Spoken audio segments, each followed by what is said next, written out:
श्रीमते रामचंद्राय नमः।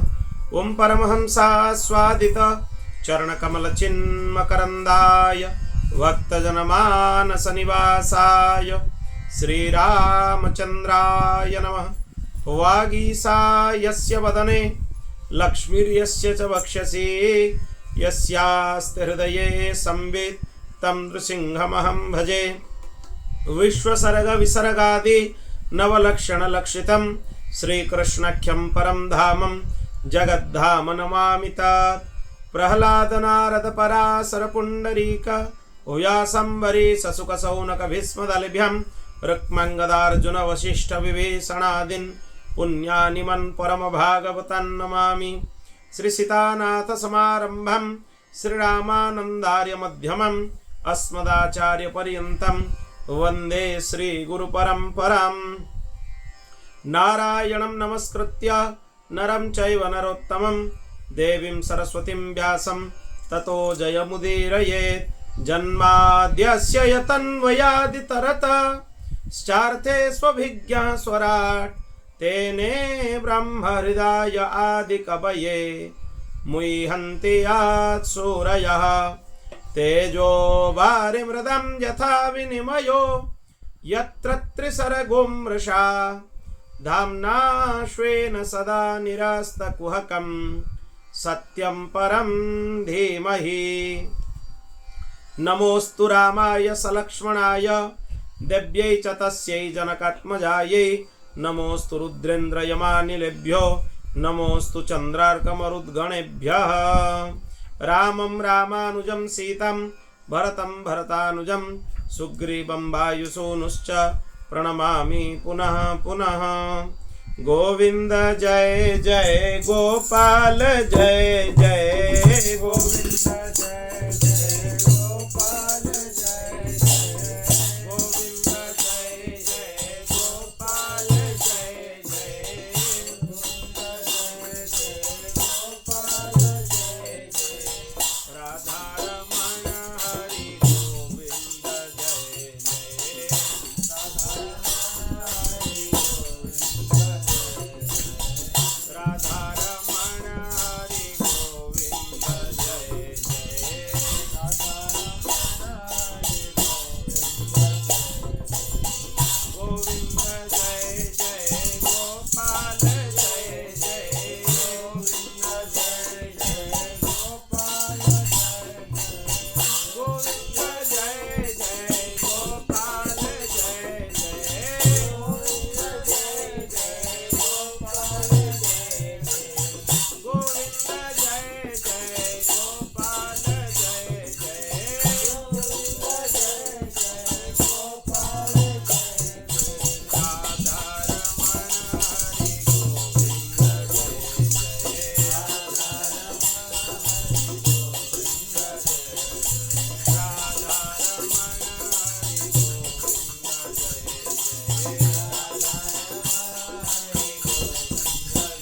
हरि गोविंद जय जय गोपाल जय जय गोविंद जय जय गोपाल जय गोविंद जय जय गोपाल जय जय गोविंद जय जय गोपाल जय राधा रमण हरि गोविंद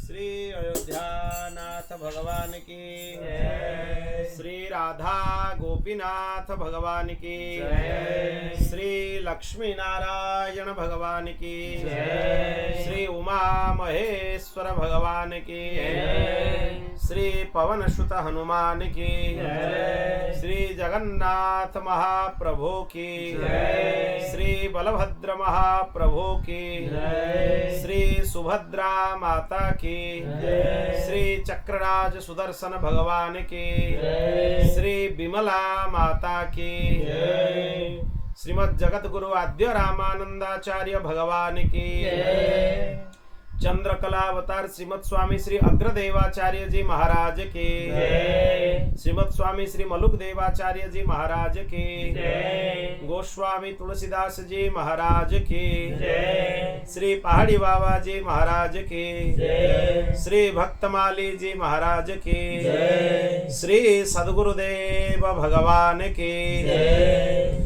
श्री हनुमान गढ़ी की जय। परम गुरुदेव परात्पर गुरुदेव श्री रामचरण दास जी महाराज की जय। जय जय श्री सीताराम, जय जय श्री राधे श्याम, हर हर महादेव, निताय गौर हरि बोल। अनंत कोटि ब्रह्मांड नायक परात्पर अखिलेश्वर निखिल हे प्रत्यनीक अनंत कल्याण गुणगण निलय भगवान श्री हरि की महती कृपा करुणा से आज हम 11वें दिन के श्रीमद् भागवत कथा के सत्र में प्रवेश कर रहे हैं। पिछले सत्र में हम लोगों ने चर्चा किया था हंस उपाख्यान का, जिसमें भगवान हंस सनक सनंदन सनातन और सनत कुमार जी को ब्रह्मा जी की उपस्थिति में दिव्य ज्ञान का उपदेश किए। आज हम लोग चर्चा करेंगे भक्ति योग की महिमा क्या है और ध्यान विधि का वर्णन भगवान यहाँ पर करते हैं। उद्धव जी को ध्यान विधि का उपदेश करते हैं, यह चर्चा करेंगे।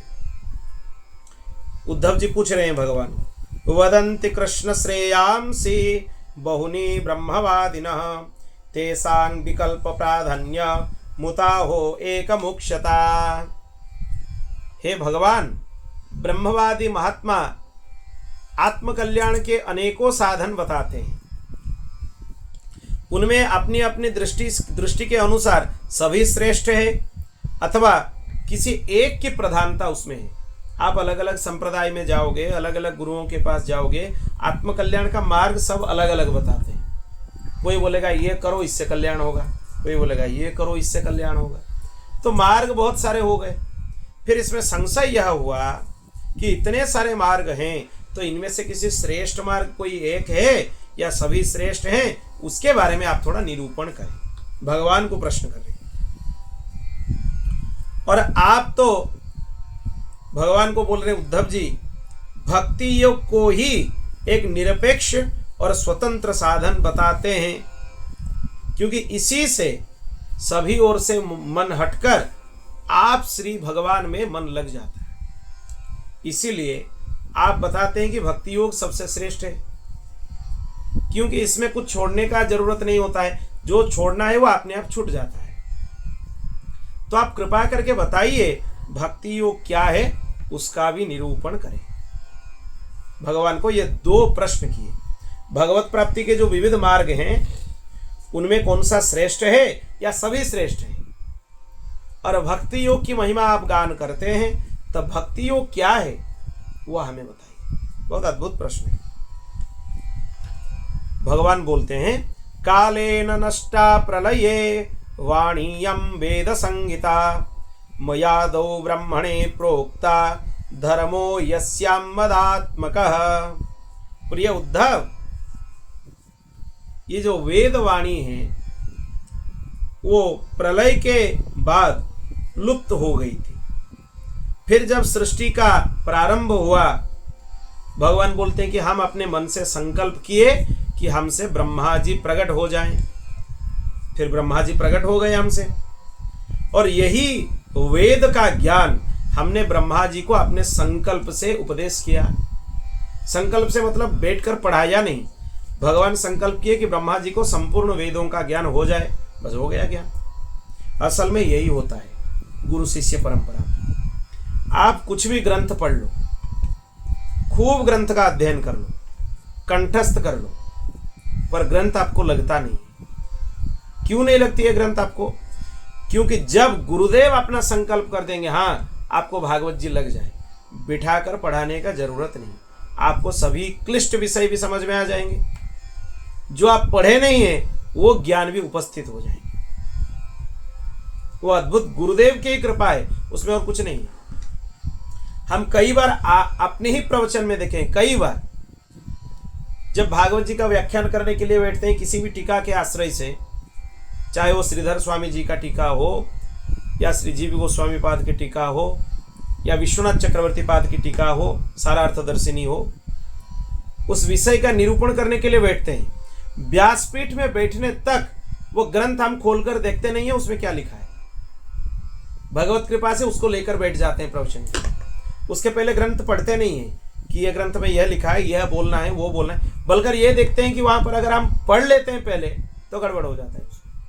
जो बोलने वाला विषय ये विषय अंतर हो जाता है, मतलब दूसरा विषय उसमें आ जाता है, और जो हम निश्चय करके रखते हैं कि यह बोलना है वो नहीं बोल पाते। वो जो हम सोचे ही नहीं है ये बोलना है, वो अद्भुत अद्भुत विषय उपस्थित हो जाते हैं अपने आप। कई बार हम देखें तो जो टीकाकारों का भाव है हम उसको लेकर बैठते हैं। ये गुरुदेव की कृपा से टीका देखने से पहले जो भाव हम उसमें वर्णन कर लेते हैं, बाद में देखते हैं कि टीका में वही भाव लिखा है। ये कई बार हम देखें, हम पहले ही बोल दिए ग्रंथ में कि यह लिखा है, हमें पता नहीं है क्योंकि हम उसका अध्ययन नहीं किए। फिर कहां से आया हो, कैसे उपस्थित हुआ, वो हमारे गुरुदेव की कृपा है। गुरुदेव अगर बोल दें कि यह ग्रंथ आपको उपस्थित हो जाए तो ग्रंथ उपस्थित हो जाए, व्याकरण आपको उपस्थित हो जाए, व्याकरण उपस्थित हो जाए। इसीलिए पहले गुरुकुल की जो पढ़ाई की पद्धति थी उसमें यह था कि शिष्य गुरुदेव की खूब सेवा करते थे। जंगल में लकड़ी लाने के लिए जाते थे समिधा, गो सेवा करते थे, गौ माताओं को चराने के लिए लेकर जाते थे, चारा खिलाने के लिए। आप सोचे होंगे कि इतने बड़े बड़े राजकुमार पढ़ने के लिए आते थे गुरुजन के पास, गुरुजन के पास वो दिन भर सेवा करते रहते थे। फिर पढ़ते कब? कभी एकाध अवसर में गुरुजी बुला लेते थे, आओ ये विषय उपस्थित कर लो। अगर वो अपने प्रसन्नता से यह बोल दे कि यह विषय तुम्हें उपस्थित हो जाए तो विषय उपस्थित हो जाए, क्योंकि यह विषय मनमुखी विद्या नहीं है, यह गुरुमुखी विद्या है। विषय गुरुमुख होने से ही लगता है। मनमुखी विद्या तो मनमुखी है, कहीं भी कुछ भी पढ़ लो। पुस्तक तो बहुत सारे हैं, पुस्तक तो बहुत छपते हैं, कहीं भी कुछ भी पढ़ लो, पर वो आपका कल्याण नहीं कर सकती वो ज्ञान, क्योंकि वो किसी महापुरुष के द्वारा या गुरुदेव के द्वारा आपके लिए उपदेश नहीं किया। अब यह भी मत समझिए उद्धव जी प्रश्न कर रहे हैं, मतलब उद्धव जी यहाँ पे अनभिज्ञ हैं या उनको पता नहीं है, यह हमारी मूर्खता है। उद्धव जी परम भागवत हैं। भगवान यहां तक बोलते हैं कि उद्धव मेरे से इतना भी कम नहीं है। भागवत जी में ही बोले हैं, मैं जो हूं उद्धव जी वही है। और उद्धव जी के गुरुदेव कौन है? स्वयं देव गुरु बृहस्पति जी उद्धव जी के गुरु जी हैं। जो इंद्र को सहस्र वर्षों तक व्याकरण का अध्ययन कराए वही बृहस्पति जी, जो इंद्र के गुरु जी हैं, देवताओं के गुरु जी हैं, वही बृहस्पति जी उद्धव जी के गुरु जी हैं। जब बृहस्पति जी जैसे समर्थ गुरु के पास अध्ययन किया हो, उसके लिए हम ये सोचे कि वो अनभिज्ञ हैं, उसको कुछ पता नहीं है, ये हमारा अपराध है। फिर भी वो श्री कृष्ण को क्यों पूछते हैं?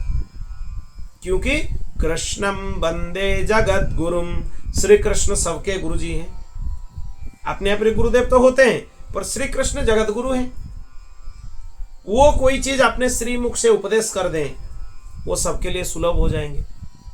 और उद्धव जी के मन में यह चिंता है कि हमें तो श्री कृष्ण प्राप्त हो गए, हमें तो गोपियों का प्रेम भी समझ में आ गया, क्योंकि श्री कृष्ण भेजे थे ब्रज में, जाओ गोपियों को समझाने के लिए जाओ। पर उल्टा हो गया, वो स्वयं गोपियों से समझकर आ गए कि प्रेम क्या है। उल्टा हो गया उसमें। तो वो उद्धव जी तो कृतार्थ हैं, कृतकृत्य हैं, पर वो इसीलिए श्री कृष्ण को यह प्रश्न करते हैं कि आगे जो कलिमल ग्रसित जीव होंगे उनको यह भगवत तत्व सरलता से कैसे उपलब्ध हो। दूसरे लोगों के लिए यह प्रश्न किया जाता है, अपने लिए नहीं। आप पूछोगे परीक्षित जी के लिए, परीक्षित जी सुखदेव जी को प्रश्न किए, सुखदेव जी वहां पे उदाहरण दिए द्वितीय स्कंद में कि आप उद्धार का क्या बात पूछते हो राजन। जो खट्वांग राजा थे, उनके मृत्यु के 2 घड़ी पहले उनको पता चला कि उनके मृत्यु होने वाला है। सूर्यवंशी राजा थे खट्वांग। 2 घड़ी मतलब 1 घड़ी 24 मिनट, 2 घड़ी मतलब 48 मिनट। उनके मृत्यु के 48 मिनट पहले उनको पता चला कि हमारे मृत्यु होने वाला है। फिर उनका उद्धार कैसे हुआ? उतने ही समय में वो भगवान नाम का आश्रय ले लिए, कुछ नहीं करना है, सभी विषयों का तुरंत त्याग कर दिए और तुरंत भगवान के श्री चरण में आकर उनके शरणागत हो गए और भगवान नाम का आश्रय ले लिए। राजन मात्र 2 घड़ी में खट्वांग राजा का उद्धार हो गया, मात्र 2 घड़ी। तो उद्धार के लिए ये लोग अपना उद्धार के लिए प्रश्न नहीं करते हैं, उनका उद्धार तो होने वाला है। ये परीक्षित जी भी प्रथम स्कंद में स्पष्ट कर दिए हैं कि मेरे उद्धार में भी कोई संशय नहीं है। क्यों नहीं है? वो ऋषियों को बोल रहे हैं कि मैं गंगा जी के तट पर बैठा हूं, गंगा जी के योजना तो दूर तक कीट पतंग का भी मृत्यु होता है वहां पर, तो उनको भगवत धाम प्राप्त होता है, उनका कल्याण हो जाता है। क्यों? गंगा जी ब्रह्मद्रवा है, साक्षात पिघला हुआ ब्रह्म है गंगा जी। परीक्षित राजा बोलते हैं कि हम गंगा जी के तट पर बैठे हैं, इसलिए हमारे कल्याण में कोई संदेह नहीं है। दूसरा कारण है, हम भक्तों के कुल में उत्पन्न हुए। जो भगवत भक्त होते हैं उनके 21 पीढ़ियों का कल्याण हो जाता है। हम तो उसी में ही आते हैं, क्योंकि पांडवों के पौत्र हैं, इसीलिए अभिमन्यु के पुत्र हैं परीक्षित जी। अभिमन्यु अर्जुन जी के पुत्र हैं, तो अर्जुन जी के पौत्र हुए परीक्षित जी। तो भक्त के नाते से, भक्त के परिवार में उत्पन्न होने से उनके कल्याण में कोई संदेह नहीं है, यह भी स्पष्ट हो गया। तीसरा कारण उनका यह है कल्याण के लिए, जब तक उनका जन्म नहीं हुआ था, मातृगर्भ में थे, अश्वत्थामा उनके मृत्यु के लिए ब्रह्मास्त्र का संधान कर दिए। उनके उद्धार के लिए भगवान एक छोटा सा रूप धारण करके उत्तरा जी के गर्भ में ही प्रवेश कर गए और परीक्षित जी का उद्धार किया। गर्भ में ही भगवान श्री कृष्ण का दर्शन परीक्षित को हो गया, गर्भस्थ परीक्षित। यह भी एक कारण है कि उनके कल्याण में कोई संदेह नहीं है, क्योंकि जो भगवान का दर्शन कर लेता है उसका उद्धार तो होना ही है। और भी एक कारण है, महाभारत जी में यह विषय लिखा है। परीक्षित जी जब जन्म लिए, ब्रह्मास्त्र के प्रभाव से वो मृत बालक उत्पन्न हुए थे, मृत पुत्र, उनका मृत्यु हो गया। उत्तरा जी प्रसूति गृह में ही चिल्लाने लगी, भगवान हे श्री कृष्ण, हमारे मृत पुत्र को जीवित कर दो। कोई सभ्य पुरुष कभी भी प्रसव जो जिस ग्रह में किया जाता है उस ग्रह में प्रवेश नहीं करते हैं। भगवान श्री कृष्ण प्रवेश किए परीक्षित के उद्धार के लिए, और मृत परीक्षित को अपनी गोद में ले लिए। भगवान संकल्प किए कि अगर मेरा अर्जुन में निष्कपट प्रीति हो तो परीक्षित जीवित हो जाए। परीक्षित जी के शरीर में प्राण आ गए, वो जीवित हो गए, और तुरंत उनके आंख खोलने से सर्वप्रथम वो श्री कृष्ण का ही दर्शन किए। गर्भ में ही श्री कृष्ण का दर्शन किए, गर्भ से बाहर आने के बाद भी श्री कृष्ण का ही दर्शन किए। तो उनके कल्याण में कोई संदेह नहीं है, कोई संदेह नहीं। फिर वो बोलते हैं कि इतने ये सब चीज होने के बाद भी हम भगवान श्री हरि का आश्रय लिए, तो हमारा कल्याण में कोई संदेह नहीं है। पर आप जितने भी ऋषि मुनि हैं, गायथ विष्णु गाथा, हमें भगवान की कथा सुनाइए, क्योंकि जीवन के अंतिम पल में हम भगवत कथा सुनना चाहते हैं। वो कल्याण के लिए नहीं, हमारा कल्याण तो हो ही गया है, हम कैसे भी मरे हमारा कल्याण होगा, उसमें कोई संदेह नहीं है। पर अंतिम क्षण का समय हम बर्बाद नहीं करना चाहते, हम श्री कृष्ण की कथा सुनना चाहते हैं। आप कथा सुनाइए। उसके बाद भगवान श्री कृष्ण ही सुखदेव जी के रूप में वहां आ गए। भागवत जी प्रमाण है, तत्रो भवत भगवान व्यासपुत्र, तत्र भगवान श्री कृष्ण नंदनंदन व्यासपुत्र अभवत। भगवान श्री कृष्ण ही व्यासपुत्र सुखदेव जी बनकर आ गए। सुखदेव जी दूसरा कोई नहीं है, सुखदेव जी स्वयं नंदनंदन श्री कृष्ण ही है। यह प्रमाण कई जगह है, भागवत जी के महात्म्य में भी लिखा है, स्कंद पुराण महात्म्य में, नंदनंदन रूपस्तु श्री शुको भगवान ऋषि। नंदनंदन श्री कृष्ण ही सुखदेव जी हैं, वो स्वयं अपनी कथा सुनाने के लिए आए। तो इसीलिए उद्धव जी के कल्याण में भी कोई संदेह नहीं है। परीक्षित जी भागवत जी के श्रोता हैं, सुखदेव जी सुना रहे हैं, उनमें भी कल्याण का कोई संदेह नहीं है। पर वो लोग इसीलिए यह प्रश्न करते हैं जैसे कि हम लोगों के ऊपर कृपा हो जाए, हम लोगों का कल्याण हो जाए, हम लोगों के लिए सोच कर ही वो प्रश्न करते हैं, यह कारण है। फिर ब्रह्मा जी ने अपने ज्येष्ठ पुत्र स्वयंभू मनु को वो उपदेश किया, जो उपदेश भगवान ब्रह्मा जी को दिए। उनसे फिर क्रमशः भृगु, अंगिरा, मरीचि, पुलह, अत्रि, पुलस्त्य, क्रतु, इन 7 प्रजापति महर्षियों को वो विद्या प्राप्त हुए। इनको 7 प्रजापति बोला जाता है। प्रजाओं के पति, जो प्रजा हैं जिनका पालन किया जाता है, उनके अधिपति होने से उनको बोला जाता है प्रजापति। उनको परंपरा से यह ज्ञान प्राप्त हुआ। गीता जी में भी यह लिखा है, इमं विवस्वते प्राहो मनोरिक्षा कवे ब्रवीत आदि श्लोक में उसको संकेत भगवान करते हैं। एवं परंपरा प्राप्त, ये परंपरा से ही ज्ञान सबको मिला है। जो ज्ञान पहले हम वैवस्वत सूर्य जी को उपदेश किए थे विवस्वान स्वरूप से, फिर क्रमशः ये ज्ञान आज तक आया है। ज्ञान वही होता है जो परंपरा से आता है। ज्ञान वो नहीं है कहीं भी पुस्तक से मिल जाए या इधर उधर से मिल जाए। आजकल AI से मिल जाता है, कहीं कहीं शॉर्ट्स और रील्स देख के भी लोगों को ज्ञान मिल जाता है, पर वो ज्ञान नहीं होता है। ज्ञान वही है जो परंपरा प्राप्त आचार्यों से प्राप्त हो, जिसका समर्थन परंपरा प्राप्त आचार्य करें। मतलब यह भी नहीं होना चाहिए कि शास्त्र के विपक्ष में वो बोल दे। वो बात शास्त्र में भी लिखी हुई होनी चाहिए, वही बात का आचरण उनके पास होना चाहिए, और उसी के साथ वो विषय का वो प्रवचन किसी को करना चाहिए। तब जाके समझना कि यह परंपरा प्राप्त ज्ञान है। फिर ब्रह्मर्षियों के संतान देवता, दानव, गुह्यक, मनुष्य, सिद्ध, गंधर्व, विद्याधर, चारण, किन्देव, किन्नर, नाग, राक्षस, किमपुरुष, इन ब्रह्मर्षियों से ये ज्ञान को उन लोगों ने प्राप्त कर लिए। ये जो किन्देव बोला जाता है, इनका मतलब क्या है? उनके पास श्रम नहीं होता है, कभी स्वेद उत्पन्न नहीं होता है, उनके शरीर से दुर्गंध नहीं होता है, वैसे मनुष्यों को किन्देव बोलते हैं। किन्देव। किन्नर मतलब क्या है? मनुष्य के जैसे दिखते हैं, उनका मुख, शरीर की आकृति ये मनुष्य के समान है। आजकल जिनको लोग किन्नर बोलते हैं वो किन्नर नहीं है, वो लोगों ने अपभ्रंश किया है। वो वैदिक शब्द है किन्नर। ये मनुष्य के एक दूसरे प्रजाति होते हैं, मनुष्य के जैसे दिखने वाले, पर मनुष्य नहीं होते, उनको किन्नर बोला जाता है। किम पुरुष होते हैं, पुरुष के समान जो प्रतीत होते हैं, पर बानर होते हैं, पर पता चलता है कि ये पुरुष के जैसे हैं, मनुष्य के जैसे हैं, उनको किम पुरुष बोला जाता है। एक किम पुरुष वर्ष है, जैसे यह भारत वर्ष है, नौ खंड जो है जम्बूद्वीप में 9 खंड है, 9 वर्ष हैं। उनमें किम पुरुष वर्ष एक है, जिसमें भगवान श्री राम का पूजन हनुमान जी करते हैं। भागवत जी के 5वें स्कंद में यह विषय लिखा है।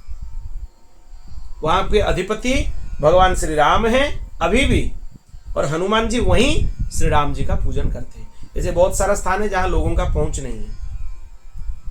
और क्या मंत्र से पूजा करते हैं हनुमान जी?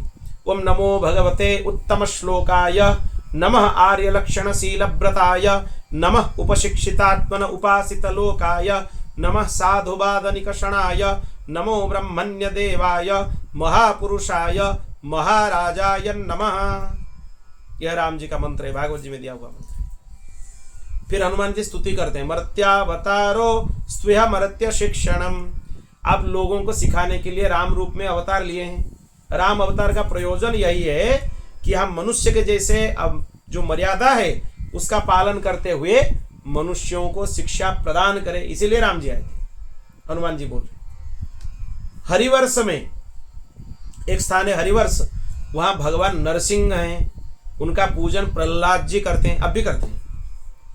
प्रहलाद जी क्या स्तुति करते हैं? मंत्र पाठ करते हैं, ओम नमो भगवते नरसिंहाय, नमस्ते जस्ते जसे आविराविर्भव, वज्रनख वज्रदंष्ट्र कर्माशयन रंधे रंधे तमग्रसग्रस ओम स्वाहा, अभयम अभयमात्मनि भूयिष्ठा ओम क्षौम।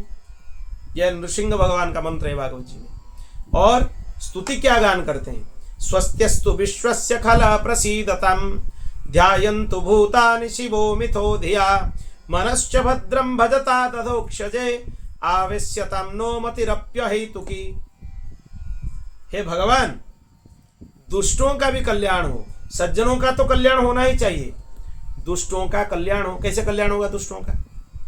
ना उनमें आपके भक्ति आ जाए तब उनका कल्याण हो जाए।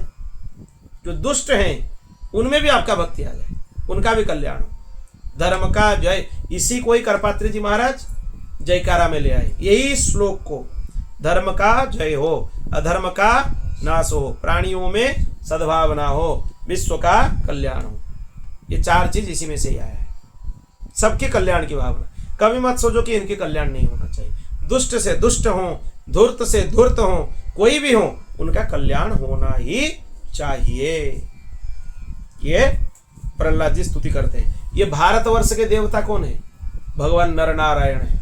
बद्रीनाथ में जो विराजमान है भगवान, नर स्वरूप में एक पर्वत रूप है और नारायण स्वरूप में पर्वत रूप है, बीच में बद्रीनारायण भगवान। बद्रीनारायण भगवान भारतवर्ष के देवता हैं। ये 9 वर्षों में एक वर्ष है भारतवर्ष। इसके देवता हुए भगवान नर नारायण, और इसके पूजक अर्चक कौन है? श्री नारद जी हैं।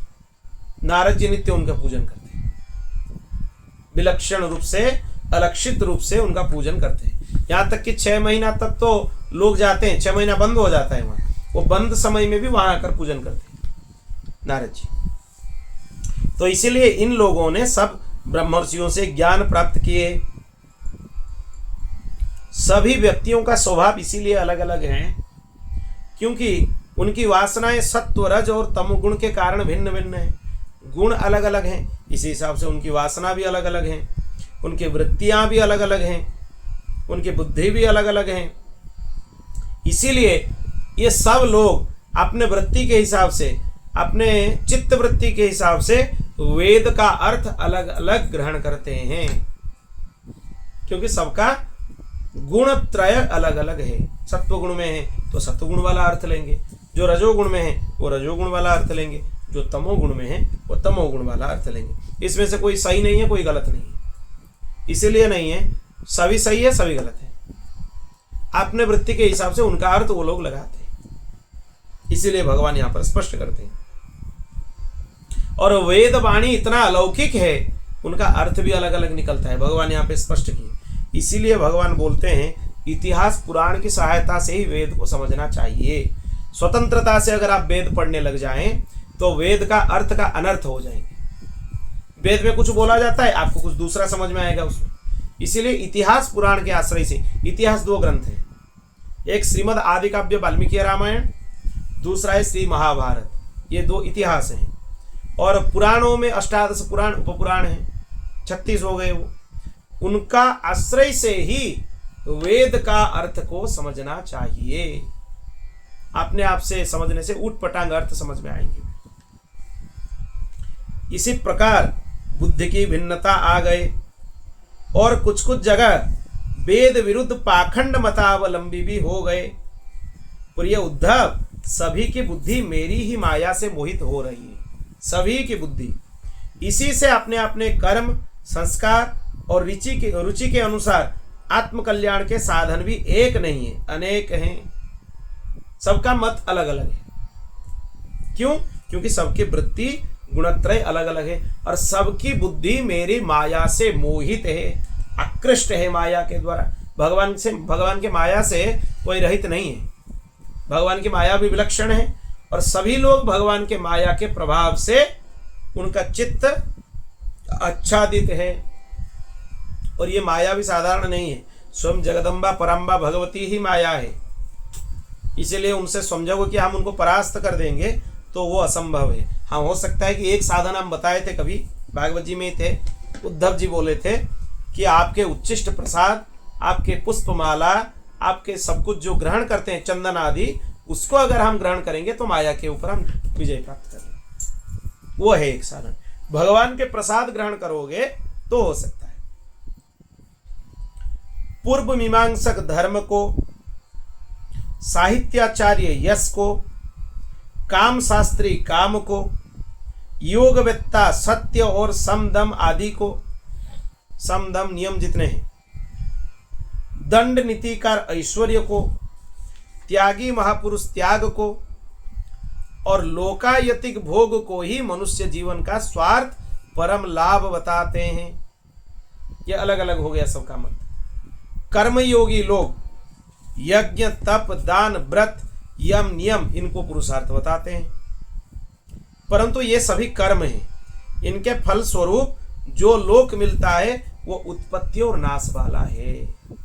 मतलब कर्म योग के फल स्वरूप आपको जो कुछ मिलेगा वो अविनाशी नहीं है। भगवान स्पष्ट कर दिए यहाँ सब विनाशी है। आपको स्वर्ग आदि लोक मिल सकते हैं पर स्वर्ग का भी विनाश है और आपके पुण्य क्षीण होने से आप वहां से निकाले जाएंगे। तेतम भुक्त्वा स्वर्गलोकम विशालम क्षीणे पुण्य मर्त्य लोकम विशंति।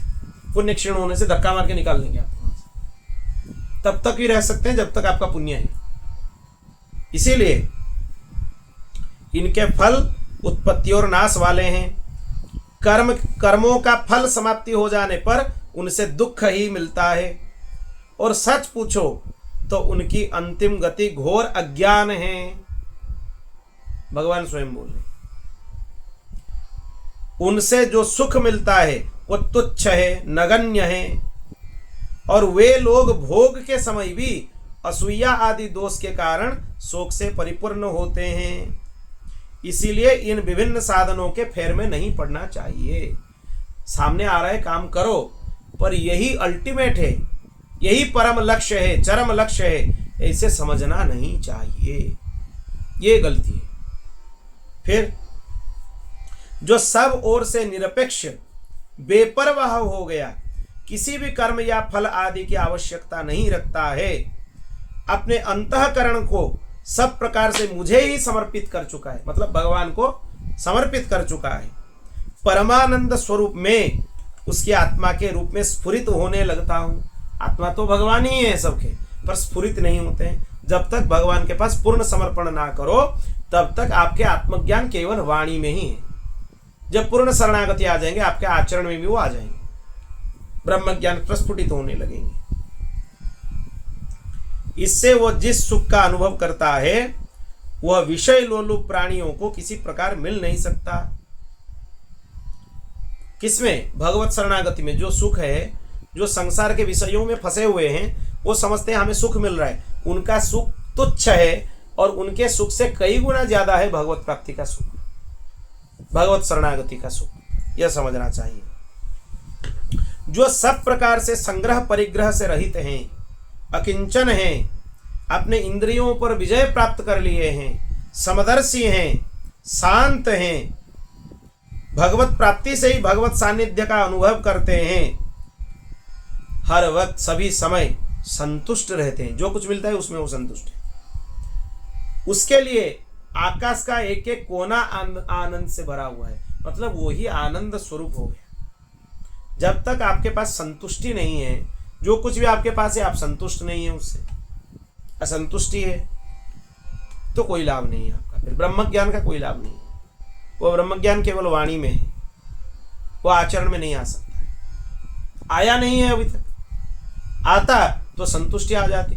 आज कुछ नहीं है फिर भी संतुष्ट है, आज सब कुछ है फिर भी संतुष्ट है। इसीलिए न पारमेष्ट्यम न महेंद्रधिष्ण्यम न सार्वभौम्यम न रसाधिपत्यम न योग सिद्धिर पुनर्भवम वा मयर्पितात्मेच्छति यद मद्विनान्यत्। ये समान श्लोक वृत्रासुर चतुश्लोकी में मिलता है। थोड़ा एक दो लाइन उसमें अंतर है, बाकी लगभग ये श्लोक समान ही है। यही श्लोक नागपत्नियां जब भगवान श्री कृष्ण को स्तुति करते हैं, कालिया नाग के ऊपर भगवान नृत्य करते हैं, उसके बाद नागपत्नियां स्तुति करते हैं, यही श्लोक वहां पे भी लगभग इससे मिलता जुलता हुआ श्लोक वहीं पे भी भागवत जी में आता है, 10वें स्कंद में। भगवान क्या बोलते हैं? जिसने अपने को मुझे सौंप दिया वो मुझे छोड़कर ना तो ब्रह्मा का पद चाहता है ना देवराज इंद्र का पद चाहता है। उसके मन में ना तो सार्वभौम सम्राट बनने की इच्छा होती है और ना वह स्वर्ग से भी अच्छा या रसातल के स्वामी होना चाहता है। मतलब भगवान के अलावा कुछ नहीं चाहिए। जो भगवत समर्पित हो गया उसके लिए पद पदवी ये कुछ नहीं चाहिए। अगर वो सब भावना आपके मन में है, यह मिल जाए वो मिल जाए वो मिल जाए, फिर समझ लेना आप भगवान के पास शरणागत हुए ही नहीं है, क्योंकि आपको सब कुछ चाहिए। अपने आप आपके प्रारब्ध के अनुसार मिल रहा है तो वो अलग चीज है, उसमें दोष नहीं है। जबरदस्ती मिलेगा, आपके प्रारब्ध में होगा तो जबरदस्ती मिलेगा, आप ना चाहते हुए भी मिलेगा। वो आपको राज्य पद मिलना है, आप राजा बनने वाले हैं, बनेंगे। पर अगर आपके मन में चाहिए कि हम राजा बने, तो फिर आप शरणागत नहीं हैं। जो शरणागत भक्त है उसको ब्रह्मा जी का पद भी तुच्छ है, उसके वो नहीं चाहता है, क्योंकि ब्रह्मलोक को भी पार करके भगवत धाम को जाता है। ब्रह्मा जी उसकी अगवानी करने के लिए नीचे आते हैं। जब ब्रह्मलोक से वो जीव गुजरता है, ब्रह्मा जी उसका आदर करने के लिए आते हैं। यमराज आते हैं उसका आरती उतारने के लिए, आदर करने के लिए, क्योंकि यमलोक को पार होके वो आगे जा रहा है भगवत धाम के लिए। ये कोई साधारण नहीं है। वो योग की बड़ी बड़ी सिद्धियां भी नहीं चाहता है, और मोक्ष तक की अभिलाषा उसके लिए नहीं चाहिए। वो नहीं चाहता है मोक्ष। ना उसको योग चाहिए, ना उसको मोक्ष चाहिए, ना उसको सिद्धि चाहिए, उसको कुछ नहीं चाहिए। उद्धव, मुझे तुम्हारे जैसे प्रेमी भक्त जितने प्रियतम हैं उतने प्रिय मेरे पुत्र ब्रह्मा, आत्मा शंकर, सगे भाई बलराम जी, स्वयं अर्धांगिनी लक्ष्मी जी और मेरा अपना आत्मा भी नहीं है। ये तो भगवान बहुत बड़ी बात बोल दी है। तुम्हारे जैसे निष्किंचन भक्त जो अपना सब कुछ छोड़ के मेरे पास समर्पित हो जाता है, वो इन लोगों से भी मुझे ज्यादा प्रिय नहीं है। भले ही ब्रह्मा जी मेरे पुत्र हैं, मुझसे उत्पन्न हुए, शंकर जी मेरे आत्मा ही हैं, वो मुझसे अलग नहीं है, लक्ष्मी जी मेरी अर्धांगिनी है, दिन रात मेरी चरण संभावना करती रहती है, बलराम जी मेरे भाई हैं, और मेरे स्वयं की आत्मा भी मुझे उतना प्रिय नहीं है जितने हमारे भक्त जन प्रिय है। न तथा में प्रियतम आत्मयो निर्न शंकर, न च संकर्षणो न श्रीर नैवात्मा च यथा भवान। भगवान बोल दिए। फिर जो मेरे भक्त हैं उनका लक्षण क्या है? भगवान कितने दयालु हैं। देखो, भगवान सर्व समर्थ हैं, फिर भी वो भक्त के पीछे पीछे दौड़ते रहते हैं, भक्त के अनुगमन करते हैं। इतने शरणागत वत्सल हैं, भक्त को अपने से ऊपर स्थान देते हैं। वो बोलते हैं कि मैं भक्त का अधीन हूं, भक्त मेरे स्वामी हैं। भगवान बोलते हैं हम भगवत चरित्र श्रवण करते हैं। भगवान नित्य बैठकर भक्तों के चरित्र श्रवण करते हैं। वो श्री जी को बोलते हैं कि सुनाओ हमें भक्त चरित्र। श्री जी भक्तमाल पढ़ती है और सुनाती है उनको निकुंज में, निवृत्त निकुंज में, इधर उधर नहीं, जहां पर किसी का प्रवेश नहीं है, लीला के पात्रों का भी प्रवेश नहीं है। वहां भी श्री जी भक्तों के चरित्र सुनाती है और ठाकुर जी सुनते हैं। कभी कभी ठाकुर जी सुनाते हैं, श्री जी सुनती है। यहां तक भक्तमाल भाष्यकार परम गुरुदेव भगवान के जो 4 खंड में भक्तमाल हैं, वह ग्रंथ का प्रवेश भी चित्रकूट के निवृत्त निकुंज में है। वही ग्रंथ को पढ़कर जानकी जी राम जी को भक्तों के चरित्र सुनाती है, और कभी कभी राम जी जानकी जी को वही ग्रंथ के आश्रय से भक्तों के चरित्र सुनाते हैं। वो 4 खंड वाला भक्तमाल कोई साधारण ग्रंथ नहीं है। हम अप्रामाणिक बात बोलते नहीं है। जो गुरुजनों से सुने हैं या जो प्रामाणिक है वही बोलते हैं, यह प्रामाणिक है। तो इसीलिए भगवान को अपने भक्त ही सबसे ज्यादा प्रिय हैं। अभी भक्तों का लक्षण क्या है? निरपेक्षम मुनिम शांतम निर्वैरम समदर्शिनम अनुव्रजाम्यहम नित्यम पूयतेत्यंघ्रिरेणुभिः। जिस किसी की अपेक्षा नहीं, कोई चीज उनको नहीं चाहिए, जो जगत के चिंतन से सर्वथा उपरत होकर मेरे ही मनन चिंतन में तल्लीन रहते हैं। उनको कुछ नहीं चाहिए। भगवान प्रकट होकर पूछते हैं क्या चाहिए, बोलो वरदान क्या लेना है? वो बोलते हैं कि नहीं चाहिए, आपके वरदान आप आपके पास रखिए। भगवान को 2 टूक शब्दों में सुना देते हैं, कुछ नहीं चाहिए। हम लोभ के लिए आपके भजन नहीं कर रहे हैं कि आप कुछ हमें दें, इसके लिए हम भजन नहीं करते, वो तो स्वार्थ हो गया। फिर हमें यह चाहिए, आपका भजन कर रहे हैं, आप वरदान देंगे। हम स्वार्थ नहीं चाहते हैं। और आप समझते हो कि आपका प्रभाव देखकर आपके भक्त बने हैं, वो भी आप गलतफहमी में हैं। आप सर्वसमर्थ हैं, आप भगवान हैं, आप सब कुछ कर सकते हैं, यह देखकर हम आपके भक्त नहीं बने हैं। फिर क्या देखकर बने? आपका प्रभाव देखकर नहीं बने हैं, आपका स्वभाव देखकर बने हैं। क्या स्वभाव? क्योंकि आप भक्त वत्सल हैं, भक्तों के गुण दोष का विचार नहीं करते हैं। पापी से पापी महापापी है, वह भी आपके शरणागत हो जाता है तो उसके गुण दोष को भूलकर उसको आप अपने चरणों में स्वीकार कर लेते हैं। आप पतित पावन हैं, इसीलिए आपके स्वभाव से रीझ कर हम आपके पास अपने सर्वस्व त्याग कर कर समर्पित हो गए। इसीलिए नहीं हुए क्योंकि आप भगवान हैं, आप सृष्टि कर लेते हैं, प्रलय कर लेते हैं, पालन कर लेते हैं, ब्रह्मा जी की सृष्टि कर लेते हैं, ब्रह्मांड की सृष्टि कर लेते हैं, इसीलिए आपके भक्त हम नहीं बने हैं। यह भगवान को सुना देते हैं भक्त। यहां तक बोलते हैं आपको कुछ चाहिए तो बोलो हम देते हैं, हमें कुछ नहीं चाहिए। आपको हमसे कुछ चाहिए तो बोलो आपको हम देंगे, भगवान को बोल देते हैं। उनमें राग द्वेष नहीं होता है, ना तो अनुराग होता है किसी के प्रति, ना तो द्वेष होता है किसी के प्रति।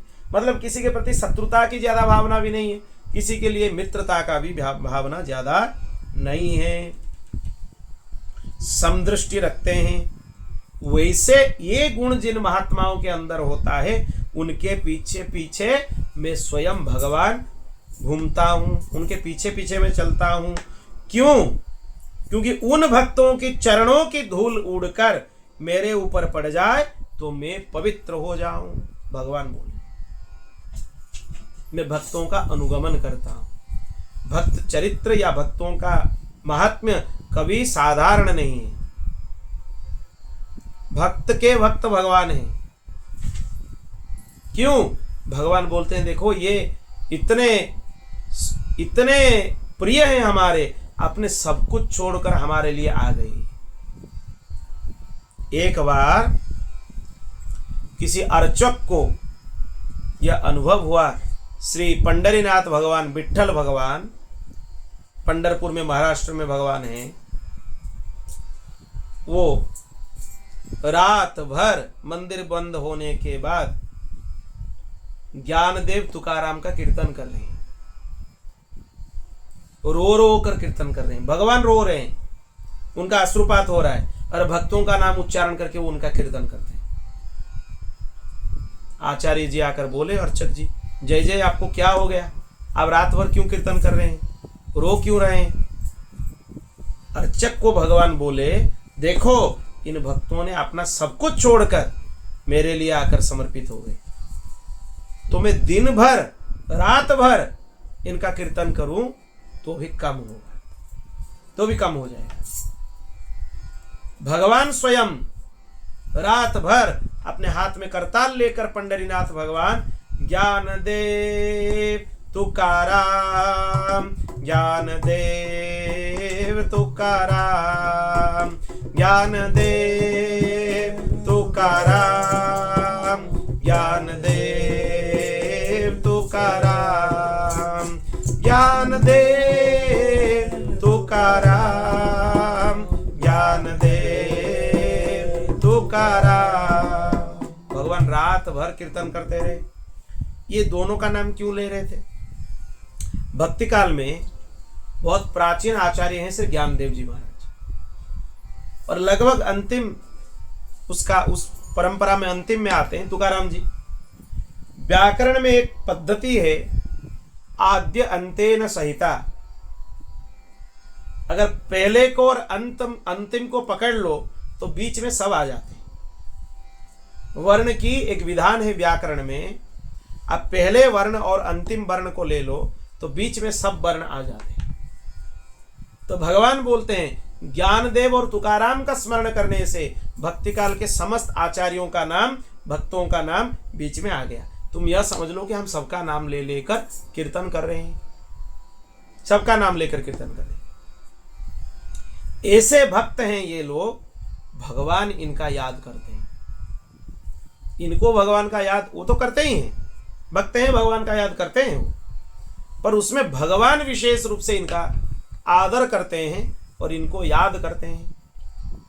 भक्तमाल जी में इसे हरिवल्लभ भक्तों के नाम लिखा हुआ है जिनका याद भगवान करते हैं। हरिवल्लभ सब प्रार्थों जिन चरण रेणु आशा धरी। किन किन का नाम है? कमला, गरुड़, सुनंद आदि षोडश प्रभु पदरति, हनुमंत, जामवंत, सुग्रीव, विभीषण, सबरी, खगपति, ध्रुव, उद्धव, अम्बरीश, विदुर, उद्धव, सुदामा, चंद्रहास, चित्रकेतु, ग्राह, गज, पांडव नाम, कौसारभ, कुंती, बधु, पट, एचत, लज्जा, हरि, हरिवल्लभ सब प्रार्थो जिन चरण रेणु आशा धरी। भगवान इनका याद करते हैं, इन भक्तों का। इसीलिए बोला जाता है प्रातः काल उठने से तुरंत इन भक्तों का नाम ले लो। नित्य प्रात शय्या त्याग के बाद भगवान के 24 अवतारों का स्मरण करना चाहिए। एक छप्पई छंद में पूरे 24 अवतार आ जाते हैं। जय जय मीन वराह कमठ नरहरि बलिवावन, परशुराम रघुवीर कृष्ण कीरति जग पावन, बुद्ध कल की और व्यास पृथु हरिहंस मनमंतर, यज्ञ ऋषभ हयग्रीव ध्रुव वरदेन धन्वंतर, बद्रिपति दत्त कपिल देव सनकादिक करुणा करो, 24 रूप लीला रुचिर श्री अग्रदास और पदधरो। भगवान के 24 अवतारों का स्मरण हो गया। फिर भगवान के 48 चरण चिन्हों का स्मरण करना चाहिए। चरण चिन्ह रघुवीर के भक्तनि सदा सहायका, अंकुश अंबर कुलिस कमल जब ध्वजा धेनुपद आदि भगवान के 48 चरण चिन्हों का स्मरण करना चाहिए। फिर 12 महाभागवतों का स्मरण करना चाहिए। विधि नारद शंकर सनकादिक कपिल देव मनु भूप, नर हरिदास भीष्म जनक बलि सुक मुनि धर्म स्वरूप। यह याद करो, या स्वयंभू नारद शंभु को याद है तो याद कर लो। 12 महाभागवतों का नाम स्मरण करना चाहिए। फिर हरिवल्लभ जो भक्त के छप्पई हम पाठ किए उनका स्मरण करना चाहिए प्रातः का। फिर यही 4 छप्पई छंद का स्मरण शयन से पूर्व रात में स्मरण करना चाहिए। भगवान के 24 अवतार, 48 चरण चिन्ह, उनके चरणों में 48 चिन्ह हैं, उनके चरण चिन्ह, फिर उनके 12 महाभागवत और भक्तों का नाम। घर से कहीं बाहर निकल रहे हो, यह अभ्यास कर लो कि 5 भक्तों का नाम स्मरण करके हम निकलेंगे तो कभी आपका अमंगल नहीं होगा। कहीं भी चले जाओ आपका अमंगल नहीं। भक्तों के नाम स्मरण का इतना महत्व है। एक भक्त नामार्चन होता है। इस पुरुषोत्तम महीने में अगर सुयोग मिले कभी, इस बीच में कभी अर्चन करेंगे। सब भक्त नामावली एक है, भक्त नामावली के अनुसार उनके सहस्रनाम है, उसमें भक्तों के नाम से अर्चन होता है। लगभग सभी भक्तों का नाम आ जाता है। बोल भक्तवत्सल भगवान की जय। तो इसीलिए भगवान बोलते हैं कि इन भक्तों का मैं अनुधावन करता हूं, क्योंकि इनके चरण धूल अगर मेरे ऊपर आ जाए तो हम पवित्र हो जाएंगे। पूयतेत्यंघ्रि रेणु भी, उनके चरण धूल से पवित्र हो जाएंगे। इसीलिए रघुगण जी को उपदेश करते हैं जड़ भरत जी, बिना महत्पाद रजोभिषेक, जब तक महापुरुषों के चरण धूल के आश्रय नहीं लिए हो तब तक कल्याण होना असंभव है। मानव भगवान यहाँ पर बोल दिए कि मैं भगवान होकर भी भक्तों के चरण धूल का आश्रय लेता हूं, तो आप समझ लो आपको क्या करना चाहिए। आप अच्छे से समझ लो। जो सब प्रकार से संग्रह परिग्रह से रहित हैं, यहां तक कि शरीर में भी उनकी अहंता ममता नहीं है, जिनका चित्त मेरे प्रेम के रंग में रंग गया है, जो संसार की वासनाओं से शांत उपरत हो चुके हैं, अपनी महत्ता उदारता के कारण स्वभाव से ही समस्त प्राणियों के लिए दया है उनके मन में, कठोरता नहीं है, प्रेम का भाव रखते हैं, कामना जिनकी स्पर्श नहीं कर पाता, उन्हें मेरे जिस परमानंद स्वरूप का अनुभव होता है उसे दूसरा कोई नहीं जान सकता। जो निरपेक्ष है उसी को ही भगवान का परमानंद स्वरूप का ज्ञान होता है। निरपेक्ष मतलब कोई विषयों का अपेक्षा नहीं है, भोग की अपेक्षा नहीं है, संसार की अपेक्षा नहीं है, अपेक्षा है तो भगवान की है, वो निरपेक्ष है। उनके लिए भगवान अपने स्वरूप को बोध कराते हैं उनको। मेरा जो भक्त अभी जितेंद्रिय नहीं हो सकता और संसार के विषय बार बार उसे बाधा पहुंचाते हैं, अपने ओर खींच लिया है, वो क्षण क्षण में बढ़ने वाली मेरी प्रगल्भ भक्ति के प्रभाव से प्रायः विषयों से पराजित नहीं होता है। जो अब तक संसार में है मेरा भक्ति करना चाहता है पर बार बार विषय उसे परास्त करते हैं। प्रगल्भ भक्ति मतलब सरलता से भगवान नाम का आश्रय ले लो, नित्य निरंतर भगवान नाम जाप करो। भक्ति के जो लक्षण तुम में होना चाहिए वो प्रयास करके भी नहीं आ सकता है। आप सोचोगे हम ये बन जाएंगे, वो बन जाएंगे, लोकोत्तर महापुरुष बन जाएंगे, वो उतना सरल नहीं है बनना, किसी के लिए भी सरल नहीं है। पर अगर भगवान के पास अपना सब कुछ आप समर्पण कर दिए हो और केवल भगवान नाम का आश्रय ले लेते हो, उसी में ही भक्ति के समस्त लक्षण आपके अंदर प्रकट हो जाएंगे। ये भगवान का सबसे महत्वपूर्ण उपदेश है। यहां पर जैसे ही आप विश्वास करें चाहे ना करें, अग्नि का स्पर्श करने से आग आपको जला देती है, जलाता है कि नहीं?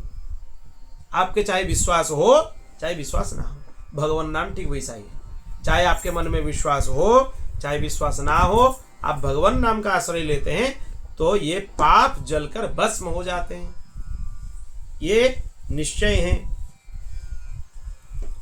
उद्धव, योग साधन ज्ञान विज्ञान धर्मानुष्ठान जप पाठ तप त्याग मुझे प्राप्त कराने में उतना समर्थ नहीं है जितने दिनों दिन बढ़ने वाली अनन्य प्रेममयी भक्ति है।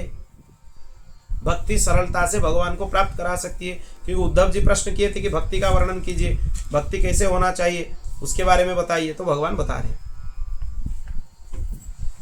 मैं संतों के प्रियतम आत्मा हूं, मैं अनन्य श्रद्धा और अनन्य भक्ति से ही पकड़ में आता हूं। श्रद्धा क्या है? शास्त्रेषु गुरुवाक्येषु विश्वास इति श्रद्धा। शास्त्र में और गुरुवाक्य में आपका विश्वास हो वही श्रद्धा है। तो इसीलिए श्रद्धा और अनन्य भक्ति से ही भगवान पकड़ में आते हैं। मुझे प्राप्त करने का यह एक ही उपाय है। भगवान बोलते दूसरा उपाय ही नहीं।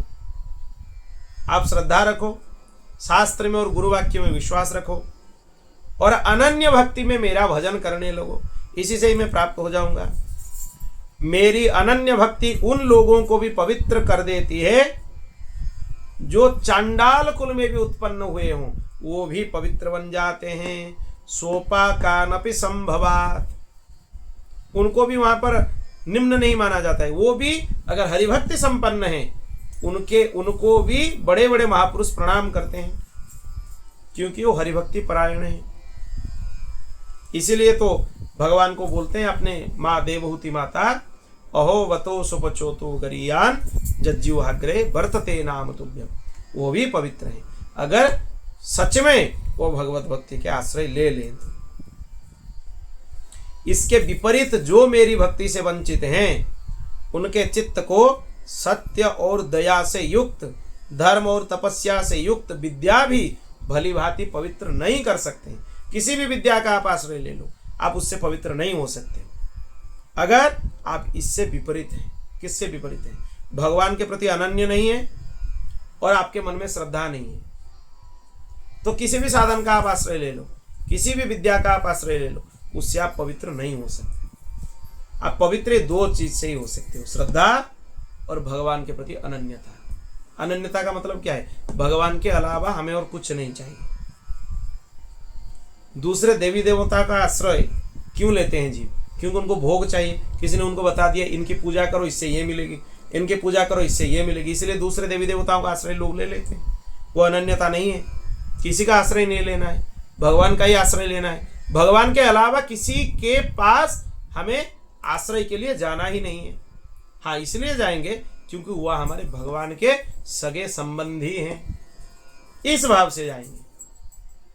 किसी भी देवी देवता का पूजन करेंगे इस भाव से करेंगे क्योंकि ये हमारे भगवान के सगे संबंधी हैं। इस भाव से नहीं करेंगे कि ये पूजा करने से ये मिलेगा, ये पूजा करने से यह होगा। मोक्ष तक का भी कोई दे दे वहां पे दान, तो भी वो वहां पे हम नहीं जाएंगे। आपकी मोक्ष, आपकी कृपा, आपको बलिहार हमें नहीं चाहिए, तब जाके अनन्यता आएगी। कुछ भी कर लो, कोई भी पूजा पाठ कर लो, अगर अनन्य हो तो आपके चित्त के ऊपर उसका दुष्परिणाम नहीं आएगा। अगर अनन्य नहीं हो, थोड़े बहुत में भी आप विचलित हो जाओगे, इधर हो जाओगे, कभी उधर हो जाओगे, और अच्छे से अनन्यता आपको पता नहीं है तो देवी देवताओं की निंदा करने भी लगोगे। ये भी होता है। आप निंदा करोगे, उस मंदिर में मत जाओ, इस मंदिर में मत जाओ। अरे कहीं भी जाओ, वो भगवान का ही स्वरूप है। आश्रय तो हम भगवान के ही लिए हैं, एक ही भगवान के आश्रय, दूसरा कोई आश्रय नहीं है। आश्रय एक ही है। बाकी कहीं कुछ करना हो वो कर लेंगे क्योंकि वो आपके सगे संबंधी है। भगवती का पूजन कर लेंगे क्योंकि भगवती आपके बहन है। शिव जी का पूजन कर लेंगे क्योंकि आपकी बहन ही है। और वैसे भी आपके आत्मा है शंकर जी, आपसे भिन्न नहीं है। हरि हर दोनों भिन्न नहीं है। शिवस्य हृदय विष्णु, विष्णुश्च हृदय शिवम, इसलिए आप दोनों में भिन्नता नहीं है। ये भाव से तो कर लेंगे सभी का पूजन, पर यह नहीं होना चाहिए कि ये भोग की प्राप्ति के लिए हम दूसरे देवी देवताओं का आश्रय लें। यहां तक कि मोक्ष की प्राप्ति के लिए भी हम किसी का आश्रय नहीं लेंगे। आपकी वरदान आपको मुबारक, हमें नहीं चाहिए। तो इसीलिए कथम बिना रोमहर्षम द्रवता चेतसा विना, बिना नंदाश्रुकलया शुद्धेत भक्ता विनाशय। क्या बोलते हैं देखो, जब तक सारा शरीर पुलकित नहीं होता है, चित्त पिघला कर गदगद नहीं होता है, आनंद के आंसू आंखों से छलकते नहीं हैं, अंतरंग बहिरंग भक्ति की बाढ़ में चित्त डूबने उतारने नहीं लगता, तब तक इसके चित्त शुद्ध होने की कोई संभावना नहीं है। ये चित्त शुद्धि के लक्षण है। ये स्वाभाविक होगा। आपके अंदर अगर शुद्ध भक्ति आ गया है, आपका सारा शरीर पुलकित हो जाएगा। आप एक अद्भुत आनंद का अनुभव करेंगे भगवान नाम लेते हुए। वो आनंद आप वाणियों में वर्णन नहीं कर सकते। चित्त पिघल कर गदगद हो जाएगा। इतना आनंद में भर जाएंगे आप सामने वाले को बता नहीं सकते कि आपके अंदर क्या हो रहा है, पर कुछ तो हो रहा है। ऐसे हो रहा है कि इतना आनंद आ रहा है, वो आप सामने वाले को नहीं बता सकते। और जब ज्यादा डूब जाएंगे उसके अंदर, आपके आनंद के अश्रु छलकने लगते हैं, तो नेत्र से आ जाएंगे। वो भी प्रेम के लक्षण है। पर यह होना चाहिए कि दूसरे को दिखाने के लिए नहीं होना चाहिए, फिर वो पाखंड हो जाएगा। वह अपने एकांत में बैठो, भजन करो, खूब अश्रुपात करो, अपने आप आएंगे अश्रु। एक एक नाम मुख में लेने से अश्रुपात होने लगेंगे। इतना द्रवीभूत हो जाएंगे, पिघल जाएगा हृदय आपका, पाषाण जैसा हृदय भी पिघल जाएगा। डोंगरे पूज्य डोंगरे जी महाराज अपने भागवत कथा में बताते थे, भागवत सुनने के बाद, भागवत जी के प्रवचन सुनने के बाद कोई जीव अगर भजन में नहीं लगता है, या तो श्रोता में दोष है या तो वक्ता में दोष है। बोलने वाले में दोष है, नहीं तो सुनने वाले में दोष है। भागवत जी में तो दोष नहीं हो सकता, क्योंकि ये साक्षात प्रत्यक्ष वांग्मयी मूर्ति, ये भगवान की वांग्मयी मूर्ति है। साक्षात श्री कृष्ण ही भागवत जी हैं, तो भागवत जी में तो दोष नहीं हो सकता है। या तो वक्ता महानुभाव में कोई दोष है, नहीं तो श्रोता में कोई दोष है। इतने ही बात किसी भक्त के एक दिन के सत्संग में उनके कान में इतना ही वाणी आ गया, फिर वो सोचने लगे, देखो हम भगवान नाम में नहीं लगे, वक्ता में तो दोष नहीं हो सकता है, क्योंकि डोंगरे जी परम संत हैं, उनमें क्या दोष हो। दोष तो हम में ही है, जिसलिए हम भगवत भजन में नहीं लगे भागवत जी सुनने के बाद। तब से वो इतने भजन में लग गए, कृतार्थ हो गए, कृतकृत्य हो गए, विलक्षण संत ही बन गए। वो समझ, वो वाणी का इतना प्रभाव हुआ। एक ही लाइन जीवन परिवर्तित कर देता है, एक एक लाइन, उसमें कोई प्रश्न नहीं है। बस जो हमें समझना था हम समझ गए कि भगवान नाम से बड़ा कुछ है ही नहीं, भगवान की भक्ति से बड़ा कुछ है ही नहीं, भगवत शरणागति से बड़ा कुछ है ही नहीं। फिर सब प्रश्न खत्म हो गए। प्रश्न ही कहाँ है? यही सभी प्रश्नों का अंत है कि भगवान के भक्ति से बड़ा और कुछ है ही नहीं, भगवान नाम के अलावा और कुछ है ही नहीं। आपको भगवान नाम मिल गया, गुरुदेव भगवान आपको नाम का उपदेश कर दिया, मंत्र का उपदेश कर दिया, और रहा ही क्या साधन में? क्या प्रश्न करना है उसमें? वो इसीलिए हो रहा है कि हमें कमी, क्योंकि भगवान नाम सर्वोपरि है और सर्व संपन्न है। आप भगवान नाम का आश्रय लेते हो, दूसरे साधन का आश्रय लेते हो, दूसरे व्यक्ति विशेषों का आश्रय लेते हो, तो आपकी अनन्यता खंडित हो रहा है। आप अनन्य नहीं हो। क्यों? क्योंकि आपको भगवान नाम मिला। भगवान नाम सर्वोपरि है, इसका ज्ञान भागवत जी में मिला। फिर भी आप दूसरे साधनों में लगे हो, तो आप अपने समय बर्बाद करते हो और गुरुदेव की उपेक्षा करते हो, भागवत जी की उपेक्षा करते हो। ये आपके अपराध है। दूसरा कुछ है ही नहीं साधन।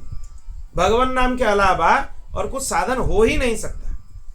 वो साधन भी है, साध्य भी है। आप कैसे जानोगे कि आप नाम जप कर रहे हो? ठीक से अगर ईमानदारी से नाम जप करोगे, आपके मन में लोभ आने लगेगा, ज्यादा नाम जप करेंगे, इतने में संतुष्ट नहीं हुआ। अगर आप संतुष्ट हो जाते हो कम करके, हाँ हो गया, हम तो इतना नाम कर लिए, 10,000 नाम कर लिए, 50,000 कर लिए, 1,00,000 कर लिए, 3.5 लाख कर दिए। लोग कर लेते हैं, एक दिन में 3.5 लाख तक भी नाम जप कर लेते हैं लोग। हरिदास जी करते थे, 3.5 लाख नाम नित्य जाप करते थे हरिदास ठाकुर जी। तो इसमें कोई बड़ी बात नहीं है, वो तो कर लोगे। पर अगर वो अहंकार हो जाए कि हम कर रहे हैं, फिर फंसोगे। एक भी नाम लेने का सामर्थ्य हम में नहीं है, ये समझ। एक हरिनाम लेने का सामर्थ्य हमारे अंदर नहीं है।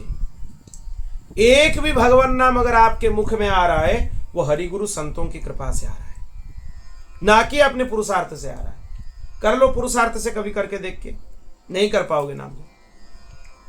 एक एक नाम भी हमारे मुख पर आ रहा है, वो हरिगुरु संतों की कृपा है। आपने पुरुषार्थ से नहीं, आपने साधन के बल से नहीं, आपने चेष्टाओं से नहीं, आपने पुण्यों से भी नहीं, केवल हरिगुरु संतों की कृपा है। उसमें अहंकार नहीं मानना है कि हम इतना नाम जप कर रहे हैं, इतना नाम जप कर रहे हैं, हम नाम जापक हैं, श्रेष्ठ नाम जापक है। ये सोचना छोड़। जो बन रहा है, थोड़ा बहुत भजन बन रहा है, वो हरिगुरु संतों की कृपा से ही बन रहा है। वो भी अगर नहीं चाहेंगे, हमारा दुष्ट प्रवृत्ति उसमें लगेगा, वो भी बंद हो जाएगा उसमें। इसलिए अहंकार मत करो। ये सब प्रेम के लक्षण हैं। ये लक्षण आपके अंदर आने लग जाएंगे। मम गुण गावत पुलक शरीरा, गद गद गीरा, नयन वहे नीरा। श्री राम जय राम, जय जय राम। श्री राम जय राम, जय जय राम। यह भक्ति योग है। इसी को ही बोल देते हैं गोस्वामी जी। देखो कितने सरल भाषा में, सरल वाणी में मानस जी में चीज बोल दी। इसलिए कुछ ग्रंथ समझ में ना आए, मानस पढ़ लो, कल्याण हो जाएंगे। दूसरे ग्रंथ तो समझ में नहीं आएंगे। हाँ, ये मत समझना कि मानस भी बहुत सरल है, पर जितना हिंदी में उसका अर्थ दिया गया है उतना भी आप समझ लेते हो तो बहुत ज्यादा है। मानस तो विद्वानों के लिए भी कठिन है, इतना क्लिष्ट है अगर विद्वत्ता से देखा जाए, और सरलता से इतना सरल है, कोई गांव के बिना पढ़े हुए लोग भी उसके अर्थ समझ जाते हैं। सरल में सबसे सरल है रामचरितमानस। गांव में कोई किसान है, कुछ काम नहीं, मतलब पढ़ाई नहीं किया है, स्कूल नहीं गया है, वो भी पढ़ लेता है, मानस जी का चौपाई सुन लेता है, गा लेते हैं, तो उनको भी समझ में आ जाता है। और विद्वानों में इतने बड़े बड़े विद्वान हैं जो मानस जी में मोहित हो जाते हैं। अर्थ नहीं कर पाएंगे। मानस जी के एक एक चौपाई का अर्थ है। जो बोलेगा कि हम मानस के विद्वान हैं, मानस के ऐसे एक एक चौपाई हैं, उनके अर्थ नहीं लगा पाएंगे। इतने विचित्र हैं और इन्हें इतने गूढ़ हैं। इसीलिए तो तुलसीदास जी संकेत किए हैं, नाना पुराण निगमा गम सम्मतम रामायणे निगदिदम कोचित अन्यतोपि। कोचित अन्यतोपि, ये अन्यतोपि क्या है? ये गांठ है। मानस जी में गोस्वामी जी कुछ गांठ लगा दिए हैं। वो गांठ खोलना और उसको समझना उतना सरल नहीं है। जो श्रुतियों में, पुराणों में है, वो समझ जाओगे आप, अगर वो पुराण पढ़े हो या उसका ज्ञान भी नहीं हो, समझ जाओगे। क्वचित अन्यतोपि, यहाँ फंसोगे। ये तुलसीदास जी संकेत कर दिए हैं, नाना पुराण निगमा गम सम्मतम, वो समझ जाओगे। रामायणे निगदिदम क्वचित अन्यतोपि, फंसोगे क्वचित अन्यतोपि। कितना अद्भुत है मानस जी। वाग्गदगदा द्रवते यस्य चित्तम रुदत्य भीक्षणं हसति क्वचिच्च विलज्ज उद्गायति नृत्यते च मदभक्ति युक्तो भुवनं पुनाति। अद्भुत है ये श्लोक। जिसकी वाणी प्रेम से गदगद हो रही है, हम भगवत कथा का गान कर रहे, अद्भुत आनंद का अनुभव होता है, कोई कष्ट का अनुभव नहीं होता है। शरीर में कितना भी कष्ट हो, कभी हो, आप कभी भी हमें बोलो आप कथा सुनाने लग जाओ, हम तुरंत उठकर बैठकर सुनाने लग जाएंगे। अगर हमें आनंद नहीं मिल रहा है तो क्यों सुनाते? क्या कारण है सुनाने का? अपने आप को कुछ चीज में आनंद नहीं मिलता है तो वो काम क्यों करेंगे? हमें सबसे ज्यादा आनंद कथा सुनाने में आता है। क्यों आता है? क्योंकि भगवान की वाणी ही अद्भुत है। हम खाली आपको कथा नहीं सुनाते, हम स्वयं को भी सुना रहे हैं। वक्ता सबसे पहले एक नंबर का श्रोता होता है, फिर आप सब हो, अब तो बाद में हो। हम सबसे पहले श्रोता हैं। जो चीज आपको सुना रहे, हम क्या नहीं सुन रहे हैं उसको? हम भी सुन रहे हैं। तो हमारा दुगना है उसमें काम। हम वक्ता भी बन रहे हैं, श्रोता भी बन रहे हैं, दुगना लाभ हो रहा है हमारा। आपका तो एक गुना लाभ हो रहा है, आप खाली सुन रहे हो। हम बोल रहे हैं और सुन भी रहे हैं, 2 गुना लाभ हो रहा है। तो इसीलिए इसी लोभ में हम कथा को नहीं छोड़ पाएंगे। आपको अगर धैर्य पूर्वक सुनने का धैर्य हो, आप कितने घंटे बोलते ही रहेंगे भगवत कृपा से। 4 घंटे हो जाएंगे, 5 घंटे हो जाएंगे, कुछ पता नहीं चलेगा। एक एक चरित्र, एक एक श्लोक में आनंद उत्पन्न होते रहेंगे। ये गुरुदेव की कृपा है, हमारे कोई इसमें पुरुषार्थ नहीं है। पर बोलने का तात्पर्य यही है कि इसमें इतना आनंद मिलता है, इतना आनंद मिलता है, दूसरे कहीं हमें उतना आनंद नहीं मिलता है, कहीं नहीं मिलता है। केवल भगवत कथा सुनाने में जितना आनंद है, दूसरा उतना आनंद कहीं नहीं है। श्रोताओं के मन में भी वैसा ही भाव होना चाहिए। भगवत कथा सुनने में जितना आनंद है और दूसरे कहीं नहीं है, यह होना चाहिए। जिनकी वाणी प्रेम से गदगद हो रही है, चित्त पिघल कर एक एक बहता रहता है। चित्त पिघल रहा है, सुनते ही मन द्रवीभूत हो रहा है। हाय हाय, इतना दिन तक मैं अभागा कहाँ रह गया, ये कथा से वंचित हो गया। यही बारीपदा में एक परम बहुत अच्छे विद्वान है, नाम भी उनका हम ले लेते हैं, श्री दिवाकर दास जी।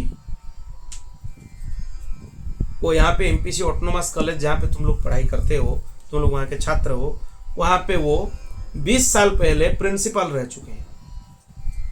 आज नहीं, 20 साल पहले वो रह चुके हैं। मतलब उनका रिटायरमेंट 20 साल से भी ज़्यादा हो गया, 22 साल हो गया लगभग। प्रिंसिपल बनकर वो रिटायर हुए वहीं कॉलेज, उसी में से। और गणित के बहुत अच्छे प्रोफेसर हैं, बहुत सारे बच्चों को पढ़ाए, हमारे शिक्षकों को पढ़ाए। उनका बहुत ज़्यादा प्रेम है हमारे, बहुत ज़्यादा मतलब सबसे ज़्यादा है। वो तब तक हमारे पास आते थे यहाँ पर कथा सुनने के लिए, वो अशक्त थे, शरीर से चल नहीं पाते थे, साइकिल नहीं चला पाते थे, फिर भी वो थोड़ा बहुत साइकिल चलाकर आ जाते थे। यहाँ तक भी आए हैं, वहाँ पर तो जाते थे जब वहाँ थे हम कथा सुनने के लिए, यहाँ भी जब आए हैं यहाँ तक भी वो कभी कभी आ जाते थे। अब तो वो चलने फिरने में उतना समर्थ नहीं है, उनका हालत खराब है, अच्छा नहीं है, इसीलिए नहीं आ पाते हैं। पर जब तक वो आ पाते थे, वो स्वयं साइकिल चलाकर आ जाते थे कथा सुनने के लिए। प्रेम से बैठकर कथा सुनते थे, प्रेम से बैठकर। मानस के एक एक चौपाई प्रेम से गाते हैं। मानस लगभग उनको कंठस्थ है, संपूर्ण रामचरित मानस लगभग उनको कंठस्थ है। बहुत अच्छा प्रवचन करते हैं, ऐसा नहीं कि वो विद्वान नहीं है, खूब विद्वान है। संस्कृत के भी बहुत अच्छे विद्वान है, आध्यात्म रामायण के भी बहुत सारे श्लोक उनको कंठस्थ है, भागवत जी के भी बहुत सारे श्लोक उनको कंठस्थ है। उनके सामने इधर उधर के वक्ता अगर कथा सुनाएंगे वो पकड़ लेंगे, ये नहीं है, ये भागवत जी में लिखा नहीं है। कहाँ लिखा है, आप दिखाइए। इतने अच्छे विद्वान हैं, साधारण विद्वान नहीं है, पर प्रेम से एक एक चौपाई गाते हैं, उनके नेत्र अश्रुपूर्ण हो जाते हैं। वो एक बार हमें, उनका एक छोटा मानस का गुटका है, छोटा पुस्तक था उनके पास, कुछ दिन पूर्व हमें बहुत स्मरण किए और वो बोले कि हमें पता था कि आज तुम आओगे मुझे मिलने के लिए। हम बोले क्यों? क्योंकि आज जगन्नाथ जी में तुम्हें बोलना है, वहां पर जगन्नाथ जी की रथ यात्रा है, आप तो आते हो बोलने के लिए। आप जब आते हो यहाँ ही गाड़ी रखते हो, अपना बाइक रख कर जाते हो आप, तो हमें पता था कि आज आप आओगे, इसलिए हम आपका प्रतीक्षा कर रहे हैं यहाँ पे। आप जब आओगे कहीं आप चले ना जाओ, इसीलिए प्रतीक्षा कर रहे हैं। क्यों कर रहे हैं? आपको एक संपत्ति देने के लिए बैठे हैं। हमारा जीवन भर का अनुभव और संपत्ति आपको हम देना चाहते हैं। बोले क्या संपत्ति है? एक मानस जी का छोटा सा पुस्तक, मूल गुटका, बहुत पुराना पुस्तक प्रति, वो लेकर आया हमारे पास। ये बोले कि यही मेरा संपत्ति है। जब वो दे रहे थे, हम उनके नेत्र में भी देखें, उनके स्थिति भी देखें, उनके नेत्र अश्रुपूर्ण थे। वो बोले कि हम इतने अभागा हैं। हमारा जब रिटायरमेंट हुआ, उस समय लगभग रिटायरमेंट के आसपास ही हम मानस जी के अध्ययन किए। वो बोले कि हम ठाकुर जी को मांगते हैं कि हमें अभी अपने पास मत लेना और एक जन्म हमें चाहिए। हम बोले क्यों चाहिए? लोग तो बोलते हैं कि हमें नहीं आना है, हम भगवान आपके पास चले जाना है। आपको क्यों आना है? बोले इसीलिए आना है, मानस जी की पढ़ाई में 22 साल 25 साल हो गया लगभग, तृप्ति नहीं हुआ। एक जन्म खाली मानस के अध्ययन के लिए हमें आना है, एक जन्म पूरा आना है हमें। मतलब मानस मन भर के पढ़ना है। क्या रस है मानस जी में, यह हम बता नहीं सकते। क्या नहीं है मानस जी में, आप पूछो क्या नहीं है। वो कभी कभी हमें बोलते हैं आप आज प्रवचन करना, ये विषय बोलना। मानस जी में धर्म रथ का वर्णन है, आप धर्म रथ का वर्णन करना। आज मानस जी में उत्तराखंड में ये विषय है, आज आप ये विषय सुनाना। वो बोलते हैं अपने तरफ से ये विषय आप सुनाओ। वो बैठने में भी असक्त होते हैं, ज्यादा देर बैठ नहीं पाते, फिर भी आकर बैठकर वो सुनते हैं। ऐसे ऐसे महापुरुष हैं, आप पहचान नहीं पाओगे। आप सोचोगे गृहस्थ हैं, घर में बैठे हैं, नौकरी कर रहे थे, उनका वो स्थिति आप पहचान नहीं पाओगे। ये स्थिति में महापुरुष है, इतने द्रवीभूत है। बोला कि मानस जी में क्या है, मानस जी में आपको क्या सबसे अच्छा लगा। उनके साथ तो चर्चा होता ही रहता है बीच बीच में। मानस जी में आपको सबसे अच्छा क्या लगा? मानस जी क्या है आपके हिसाब से? मानस जी क्या है? वो बोले एहि महारघुपति नाम उदारा, अति पावन पुराण श्रुति सारा। श्री राम जय राम, जय जय राम। श्री राम जय राम, जय जय राम। राम ही पेवल प्रेम प्यारा, राम ही केवल प्रेम प्यारा। जानी ले हूँ जो जान लिहारा, जानी ले हूँ जो जान लिहारा। श्री राम जय राम, जय जय राम। श्री राम जय राम, जय जय राम। वो बोले यही महा रघुपति नाम उदारा। मानस जी में हमें इतना ही समझ में आया कि ये संपूर्ण रामचरितमानस भगवान श्री राम का उदार नाम है। पूरा राम जी ही है। सभी पुराण शास्त्र सभी का सार भगवान का राम नाम है, और राम नाम ही रामचरितमानस है। यही हमें समझ में आया। उससे और दूसरा ये कुछ अलग है ही नहीं। स्वयं राम जी ही रामचरितमानस के रूप में मुझे मिल गए। पर अफसोस है इसको हम अपने बुढ़ापे में पढ़े। जब बच्चे होते, जब से अक्षर का ज्ञान हुआ, अगर तब से पढ़ते थोड़ा बहुत संतुष्टि हो जाती उसमें, पर हो नहीं पाया। क्योंकि इसमें ये जो मिला ये लगभग 50 साल के बाद, 60 साल के बाद, लगभग 60 साल के आसपास मिले। वो भी कैसे मिले? वो बोले मुरारी बापू की कथा एक जगह हो रही थी जगन्नाथपुरी में। बहुत पहले की बात है, लगभग 25-30 साल की पहले की बात है। वो वहां से गुजर रहे थे, उस स्थान के पास से वो बैठकर कथा सुन नहीं रहे थे, वो स्थान से गुजर रहे थे। तभी पूज्य मुरारी बापू जी ये चौपाई का गान कर रहे थे। कौन सा चौपाई? बिनु पद चलहि सुनहि बिनु काना, बिनु पद चलहि सुनहि बिनु काना। कर बिनु कर्म करई विधि नाना, कर बिनु कर्म करई विधि नाना। ये चौपाई का गान कर रहे थे मुरारी बाबू जी। क्या बोला जा रहा है इसमें?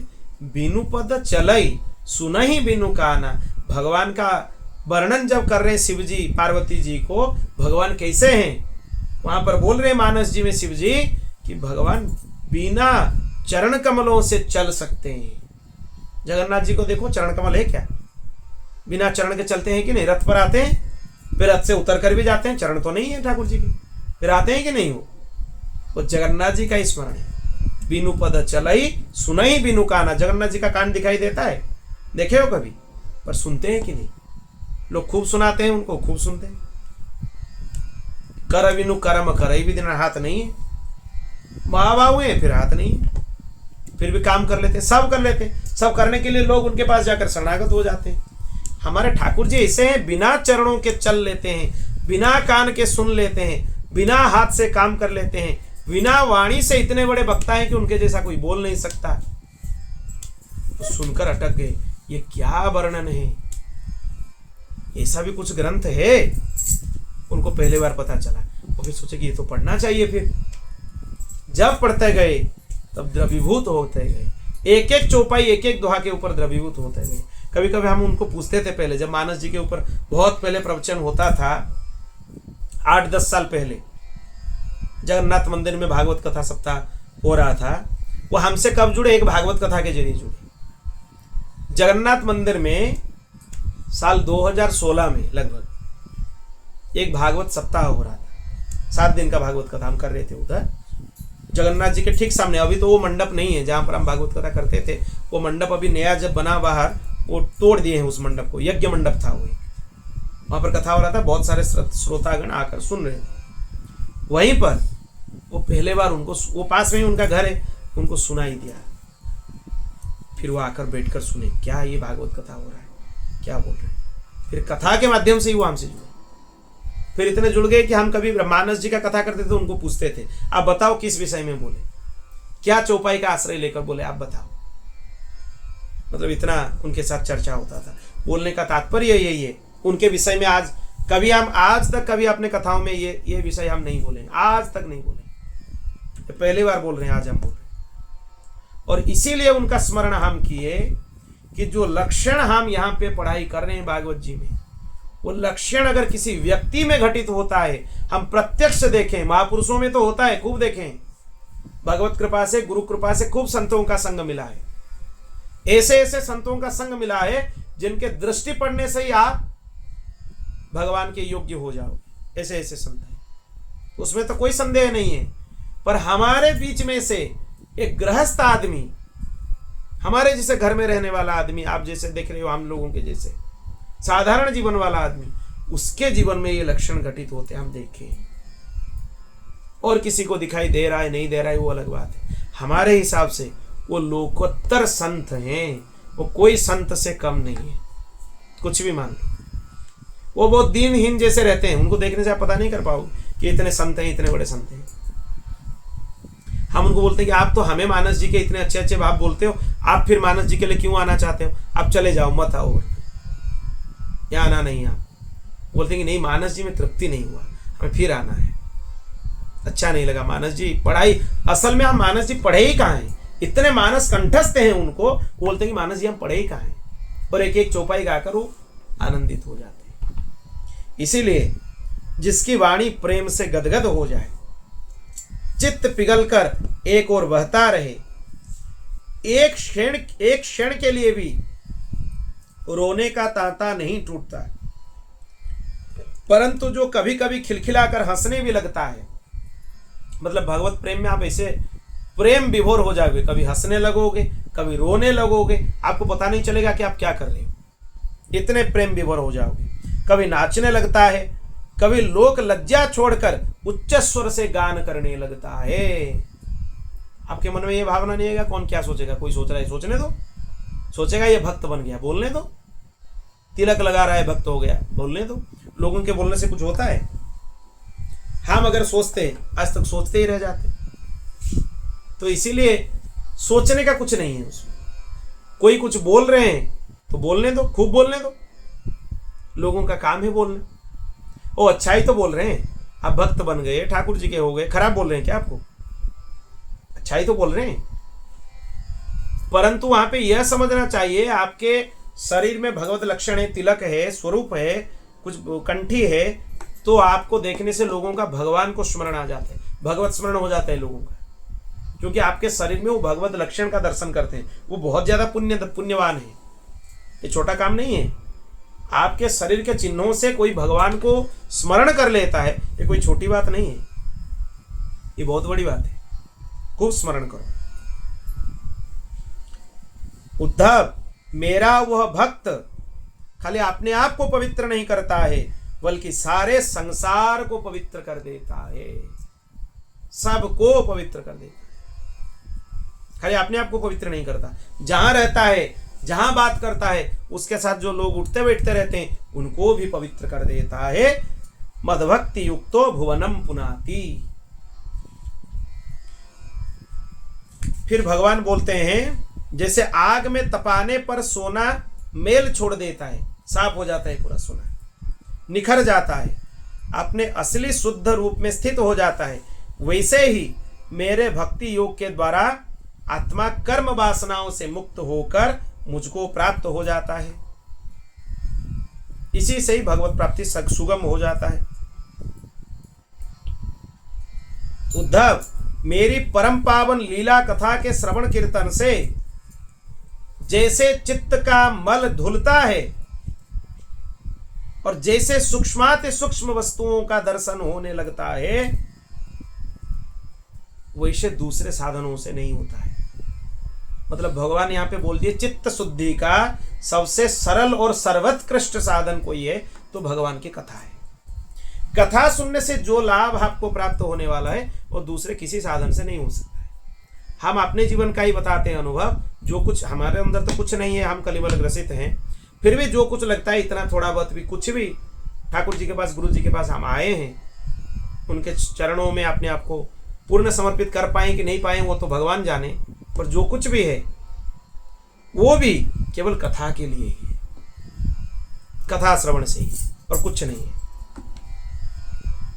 जैसे अपने आंख में अंजन लगाने से नेत्र के दोष दूर हो जाते हैं, साफ दिखाई देने लगता है, ये कथा भी अंजन है।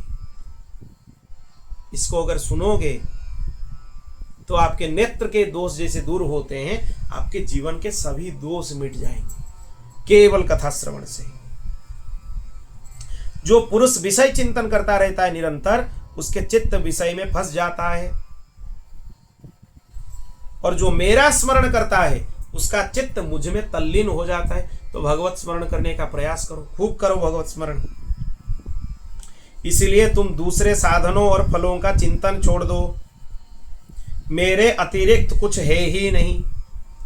जो कुछ जान पड़ता है वो स्वप्न अथवा मनोरथ का राज्य है। भगवान बोलते हैं मेरे अलावा कुछ नहीं है। इसलिए मेरे चिंतन से अपने आप को शुद्ध कर लो, मेरे पास ही अपने एकाग्रता से अपने मन को लगा लो। जो संयमी पुरुष होते हैं वो दूसरे जगह से अपने मन को छोड़कर एकांत में भगवान के चरणों में लगाते हैं। जैसे वासना युक्त स्त्रियों के संग करने से पुरुष शरीर फंसता है, वासना युक्त पुरुषों के संग करने से स्त्री शरीर फंस जाता है। इसलिए उनका संग नहीं करना चाहिए। किसी भी शरीर में हो भगवान का आश्रय ले लो, खूब भजन करो, प्रेम से भजन करो। उद्धव जी बोलते हैं, भगवान आपका ध्यान कैसे करें? इसी बात को बोलकर आज की कथा रखें, यहां पर पूरा करेंगे। एक अध्याय भी पूरा नहीं हुआ आज। हम सोचे थे कि 2-3 अध्याय बोल देंगे, 2-3 अध्याय का एक अध्याय भी नहीं हुआ। वही अध्याय चल रहा है, भगवत भक्ति का जो वर्णन है वही चल रहा है। कम से कम ध्यान तक पहुंच जाए, क्योंकि लगभग भगवत स्वरूप का ध्यान कैसे होना चाहिए एक तरह से हम बता दिए मानसी सेवा के रूप में, जो कि है बार बार उसको सुनो और मानसी सेवा का अभ्यास करो। भगवत कृपा से, गुरुजनों की कृपा से, महापुरुषों और आचार्यों की कृपा से जो परंपरा से प्राप्त हुआ है वही पद्धति का, उन्हीं के आदेश से ही हम बोलें, क्योंकि ये सबके लिए भी सुगम नहीं है। ठीक है, उसमें नित्य लीला का चिंतन है। नित्य लीला का चिंतन ये सबके लिए सुलभ नहीं होता है, पर आचार्यों की कृपा है वो सुलभ कर दिए मानो आपके लिए। उन्हीं की प्रेरणा से, उन्हीं की आज्ञा से हम ये बोले, ये अभी पहली बार बोले, तो इसीलिए उसको आप खूब सुनो और अभ्यास करो मानसी सेवा का। अब ध्यान कैसे किया जाए, यहां से भगवान वर्णन करते हैं। श्री भगवान उवाच सम आसन आसीनः समकायो यथा सुखम हस्ताबुत्संग आधाय स्वानासग्र कृते क्षणः। प्रिय उद्धव, आप एक आसन पर बैठ जाओ जो बहुत ऊंचा ना हो, बहुत नीचा ना हो, वैसे आसन पर बैठ जाओ और अपने शरीर को सीधा रखो। रीढ़ की जो हड्डी है यहाँ पर, ये हड्डी को सीधा, पूरा सीधा रखो। अपने मेरुदंड को सीधा रखो। हाथों को अपनी गोद में रख लो, ऐसे गोद में रख लो और दृष्टि नासिका के अग्रभाग में लगाओ। आंख बंद करने का जरूरत नहीं है, सो जाओगे नहीं तो। कुछ लोगों का ये अभ्यास नहीं होता है, वो आंख बंद करते ही उनको नींद आ जाता है। क्या ध्यान करेंगे, क्या जाप करेंगे, सो जाते हैं। एक माला भी देखो पूरा नहीं हुआ, भगवती निद्रा देवी आ गई। तो इसीलिए नासिका के अग्रभाग को यहां पर ध्यान लगाओ। नासाग्र के अग्रभाग में ध्यान लगाने का विधि भगवान भगवत गीता में भी बताए हैं, यहां भी बताए, दोनों जगह बताए। तो नासिका के अग्रभाग को ध्यान करो। यहां को, यहां ध्यान तुम पूछ रहे हो आज्ञा चक्र में लगाने के लिए। आज्ञा चक्र में कोई जीव साधारण से ध्यान नहीं लगा सकता है, तो सरल नहीं है उतना। तो इसीलिए नासिका के अग्रभाग से नेत्र थोड़ा बंद हो, थोड़ा थोड़ा दिख रहा हो, ऐसे करो। इस अग्रभाग को ध्यान करो, मतलब थोड़ा थोड़ा खुला हो, थोड़ा ये दिख रहा हो, यहां पर अग्रभाग, वैसे ही ध्यान करो। इसके बाद प्राणायाम से नाड़ी का शुद्धि कर लो। प्राणायाम से शुद्धि कर लो मतलब पूरक, कुंभक और रेचक। श्वास अंदर लेना, इसको पूरक बोला जाता है। उसको रखना कुंभक बोला जाता है। फिर उसको छोड़ना, इसको रेचक बोला जाता है। इसका अभ्यास करो, खूब प्राणायाम करो, धीरे धीरे लंबा करो। लंबा सांस भरो, खूब देर तक, जितना देर तक रख पाओ उसको अंदर रखो, फिर उसको छोड़ दो। ऐसे कुछ प्राणायाम कर लेना चाहिए।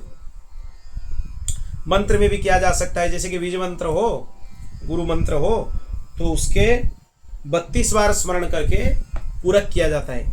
सांस भरना चाहिए, उसका अंदर रख के उसको 64 बार स्मरण करना चाहिए, और जब सांस बाहर निकालते हो उसको 16 बार स्मरण करना चाहिए। यह विधान है। प्राणायाम करोगे तो इंद्रियों पर विजय प्राप्त कर लोगे। फिर हृदय कमल में कमल दल का ध्यान करो। हृदय में मन को लाओ और वहां पे भावना करो कि एक कमल है, सहस्त्र दल कमल है, बहुत सारे पंखुड़ियां हैं उसमें, हजारों की पंखुड़ियां हैं, और उसी के अंदर एक सूते के समान ओंकार का चिंतन करो या राम नाम का चिंतन करो, जो आपको सरल है। और उसमें आप ये अनुभव करो कि हमें दिव्य घंटा का नाद सुनाई दे रहा है। भगवान नाम है कमल के अंदर, दिव्य घंटा का नाद सुनाई दे रहा है। जैसे वो ऐसे सुनाई दे रहा है कि वो ध्यान जो हम कर रहे हैं, जो स्वर सुनाई दे रहा है, वो स्वर टूटता नहीं है, वो कंटिन्यूअस सुनाई देता है। इस प्रकार प्रतिदिन 3 समय 10-10 बार प्राणायाम का अभ्यास करें। प्राणायाम कम से कम 10 बार करें, 3 बार करना चाहिए, मतलब एक बार में 10 बार। सुबह कर लिए 10 बार, दोपहर में कर लिए 10 बार, शाम को फिर रात को किए तो 10 बार, 10-10 बार करना चाहिए। ऐसा करने से 1 महीने के अंदर प्राणवायु वश में हो जाता है। भगवान बता दिए, तुम प्रश्न कर रहे थे प्राणवायु कैसे वश में होता है, ये पद्धति भगवान स्वयं उपदेश कर दी कि प्राणायाम 10-10 बार करके 3 बार दिन में कर लो तो प्राणवायु आपके बस में हो जाएंगे। धीरे धीरे सांस चलने लगेंगे, सांस फूलेंगे नहीं थे। इसके बाद ऐसे चिंतन करें कि हृदय एक कमल है। फिर अब ध्यान करना चाहिए, वो पंखुड़ियां, उसमें 8 दल हैं, उसके बीच एक पीली सी सुंदर कर्णिका है, गद्दी है। कर्णिका देखे हो, कमल के फूल के अंदर पीली कर्णिका होता है, उसके बीच में वो कर्णिका है। फिर वो कर्णिका में सूर्य, चंद्र और अग्नि का न्यास करना चाहिए। उसमें ध्यान करो कि उसमें कर्णिका में सूर्य हैं, चंद्र हैं, अग्नि है। 3 कलाएं होते हैं, तीनों की कलाएं हैं। अग्नि की 10 कलाएं हैं, सूर्य की 12 कलाएं हैं और चंद्र की 16 कलाएं हैं। इसीलिए तीनों का चिंतन करना चाहिए। ये पात्र स्थापन जब किया जाता है वही याग में, पूजन में, वहां भी इन तीनों का चिंतन ही होता है, समान है दोनों।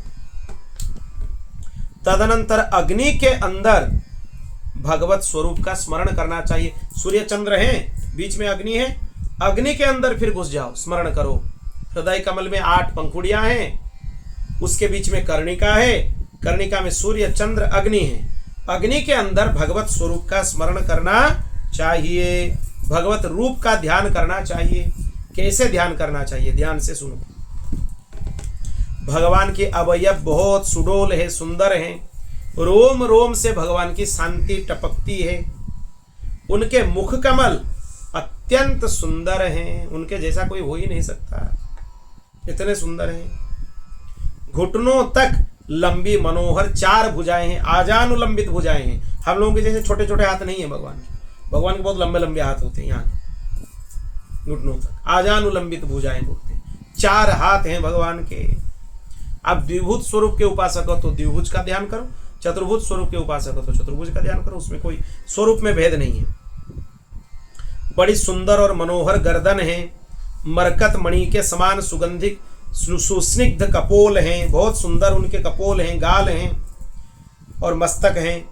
मुख पर मंद मंद मुस्कान है भगवान के श्रीमुख में। तो ऐसे मुस्कान है, उनकी मुस्कान ही माया है। तिरछे चितवन से देखकर तुम्हें हंस लिए, समझो फंस गए। सीधा भगवान देख लिए तो कुछ नहीं होगा। इसलिए बिहारी जी जब लोग जाते थे वहां पे, ब्रजवासी अपने बहुओं को बोलते थे सांस कि जाओ, पर कहीं कहीं कोने से उनको देखना नहीं, फंस जाओगे, फिर आ नहीं पाओगे घर में, बिक जाओगे उनके लिए। अगर वो तिरछे चितवन से आपको कहीं दूर से ऐसे देख लिए, तिरछे चितवन से, तो आप समझो गए, आप और दुनिया के लायक ही नहीं रहो। अगर सीधा देख लिए तो बच जाओ। तो इसलिए सीधा देखना चाहिए। तिरछे चितवन में सब फंस जाते हैं। राम जी के तिरछे चितवन में मुनिया फंस गए। श्री कृष्ण की बात ही छोड़ दो। जब राम जी वनवास में थे, उनके इतने सुंदर रूप हैं, तिरछे चितवन है, मुनिया बोलने लगे चलो हम आपके पास समर्पित हो गए, हमें ले चलो आपके साथ। भगवान बोले इतने मुनि ऋषियों को हम साथ में लेके कहाँ चलेंगे, अगले जन्म में हम श्री कृष्ण बनेंगे, आप सभी मुनिया गोपी बन जाएंगे, वही गोपियां हैं, फिर आपको हम खूब आनंद देंगे लीलाओं में।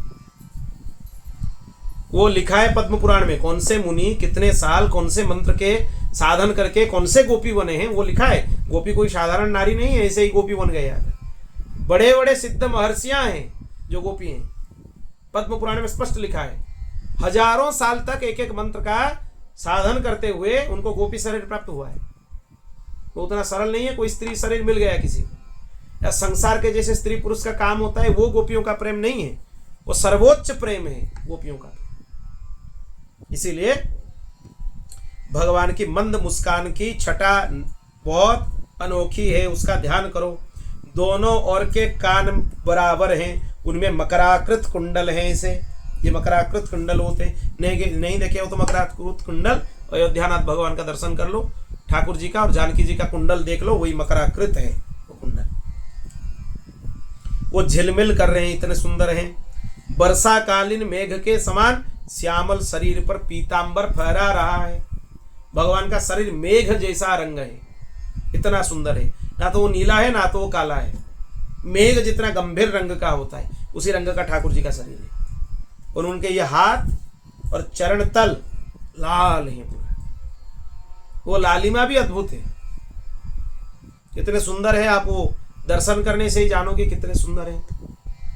और सुकोमल है, आप स्पर्श करने से भी आपको संकोच होगा, इतने कोमल है, छूने से कष्ट होगा उनको, छूने से भी कष्ट होगा, इतने कोमल है, कैसे छुएंगे उनको। इस संकोच में ही बड़े बड़े भक्त छू नहीं पाते हैं, वो संकोच लगता है, इतने कोमल है नंद नंदन। वो अपने इतने नन्हे नन्हे चरण कमल से चलकर ब्रज वृंदावन को धन्य कर दिए, इतने नन्हे नन्हे चरण कमल से। संकोच लगता है। वो बस सोचते ही रहते हैं भक्तजन कि दूर से देखते ही आनंद ले ले, क्यों पास में जाकर उनको कष्ट दे। इसीलिए भगवान के सुंदर शरीर को देखो, पीतांबर उनके शरीर पर फहरा रहा है, उनके वक्षस्थल में श्रीवत्स चिन्ह है। देवनागरी लिपि के साथ जैसे दिखता है वैसा ही एक चिन्ह स्वर्ण वर्ण का भगवान के वक्षस्थल पर है, वो श्रीवत्स चिन्ह है। और भगवती महालक्ष्मी जी वहीं पर विराजमान है वक्षस्थल पर। भृगुलता उनके वक्षस्थल पर और एक चिन्ह है, भृगुलता भृगु जी का चरण चिन्ह है। भृगु जी उनके छाती पर आकर प्रहार किए थे अपने चरण, वो चिन्ह भी भगवान प्रेम पूर्वक रख लिया अपने हृदय में, आज तक है भगवान के हृदय में। श्रीवत्स चिन्ह दाएं ओर है, लक्ष्मी जी बाएं ओर है। हाथों में क्रमश शंख चक्र गदा पद्म धारण किए हैं।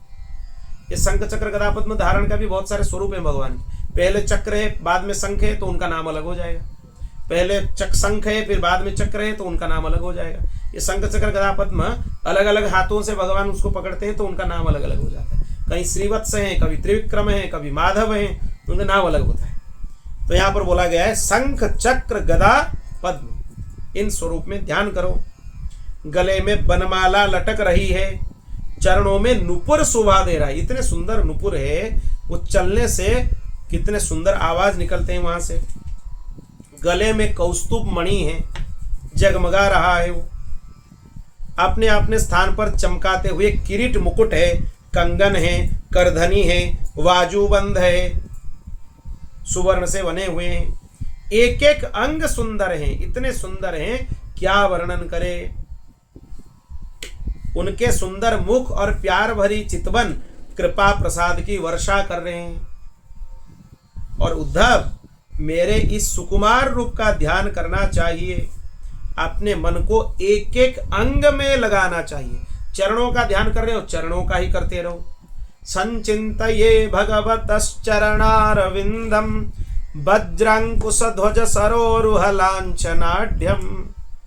कपिल देव भगवान बताते हैं भगवान के चरणों में अद्भुत चिन्ह है। क्या है? वज्र है भगवान के चरण तल में, और क्या है? ध्वजा है, कमल है, अंकुश है। ऐसे सुंदर सुंदर चिन्ह हैं। जब वो चलते हैं रेत के ऊपर, वो चिन्ह बन जाते हैं, क्योंकि उनके चरणों में इतने सुंदर सुंदर चिन्ह हैं। जो ठाकुर जी के दाहिने चरण में है, वो श्री जी के बाएं चरण में है। जो श्री जी के दाहिने चरण में है जो चिन्ह, वो ठाकुर जी के बाएं चरण में है। वही 48 चिन्ह है। दोनों की चरण कमल में दिव्य चिन्ह है। उनके कर कमल का ध्यान कर रहे हो, इतने सुकोमल कर कमल हैं। आपको तो कर कमल देखना हो तो राधा रमण लाल जी का कर कमल देख लो, कितने सुंदर हैं। इतने छोटे से ठाकुर जी हैं, नन्हे से ठाकुर जी हैं। उनके उंगली इतनी छोटी छोटी उंगलियां हैं, और उसमें भी वो कितने सुंदर भाव से खड़े होते हैं। देख लो एक बार उनको, इतने सुकोमल है उनके श्री अंग। एक एक अंग से मधुरता टपकती रहती है। बस देखते ही रहो इनको, और कुछ करना ही नहीं है। कोई तुम्हें पूछे क्या करना है, नहीं कुछ नहीं करना है, हमें बस इनको देखना है। कोई भक्त तो ये बोलते हैं भगवान जब आते हैं दर्शन देने के लिए, क्या चाहिए? कुछ नहीं चाहिए, बस आप ऐसे ही दर्शन देते रहो, हम देखते रहें आपको, और कुछ नहीं चाहिए। यही सुख है, आपका दर्शन ही सुख है, और क्या चाहिए हमें? कुछ नहीं चाहिए। बुद्धिमान पुरुष को चाहिए कि मन के द्वारा इंद्रियों को उनके विषयों से खींच ले, और मन को बुद्धि रूपी सारथी की सहायता से मुझ में ही लगा दे।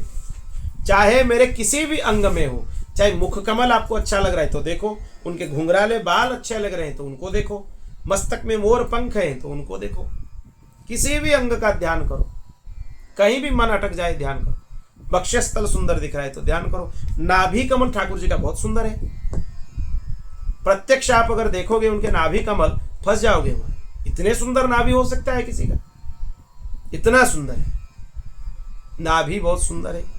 उनके चरण तल बहुत सुंदर है, उनके करकमल सुंदर है, उनकी गला बहुत सुंदर है। कभी कभी वो संगीत भी गाते हैं, इतने सुंदर आलाप भरते हैं कि उनके संगीत सुनोगे तो रह जाओगे, ये तो सबसे बड़े संगीतज्ञ हैं, इनसे बड़ा तो कोई हो ही नहीं सकता। इतने सुंदर गाते हैं, इतने मधुर गाते हैं। वंशी बजाते हैं तो बहुत मधुर बजाते हैं, इतने मधुर बजाते हैं। उनके वंशी के शब्द सुनोगे तो सब शुद्ध बुद्ध भूल जाओगे। निसम्य गीतम तदनंग वर्धनम ब्रज स्त्रिय कृष्ण ग्रहीत मानसा।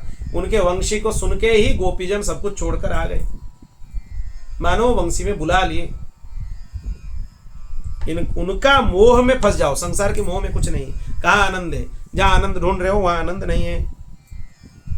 जब सारे शरीर का ध्यान होने लगे भगवान का, तब अपने चित्त को खींचकर एक एक स्थान में स्थिर करें और अन्य अंगों का चिंतन न करके केवल मंद मंद मुस्कान की छटा से युक्त मुख का ध्यान करें। सभी अंगों का ध्यान कर लो धीरे धीरे करके, फिर बाद में उनके मुख कमल पर जाकर रुक जाओ। वो सबसे सुंदर है, उससे तो सुंदर कोई हो ही नहीं सकता। उसकी उपमा किसी से नहीं दिया जा सकता है, क्योंकि उससे सुंदर और कुछ है नहीं। उपमा किसकी दी जाती है? कोई चीज की आप उपमा दे रहे हो, उससे सुंदर वस्तु संसार में है तो आप बोलते हो ये कमल के जैसे दिख रहा है, ये चंद्रमा के जैसे दिख रहा है। अच्छा, उनके जैसा तो और कुछ है ही नहीं, वो सबसे सुंदर है। उनकी उपमा दूसरे वस्तुओं से दो तो उनकी महिमा घट जाती है, बढ़ती नहीं है। वो संसार की वस्तुओं की उपमा दूसरे चीजों से दे सकते हो, ये इसके जैसा है, ये इसके जैसा है। उनके जैसा तो कोई है ही नहीं, वो किसी के जैसा है ही नहीं, वो एक है, अलौकिक है। तो उनके मुख कमल का ध्यान करो। जब चित्त भगवान के मुखारविंद में ठहर जाए, वहां से हटाकर आकाश में स्थिर करें।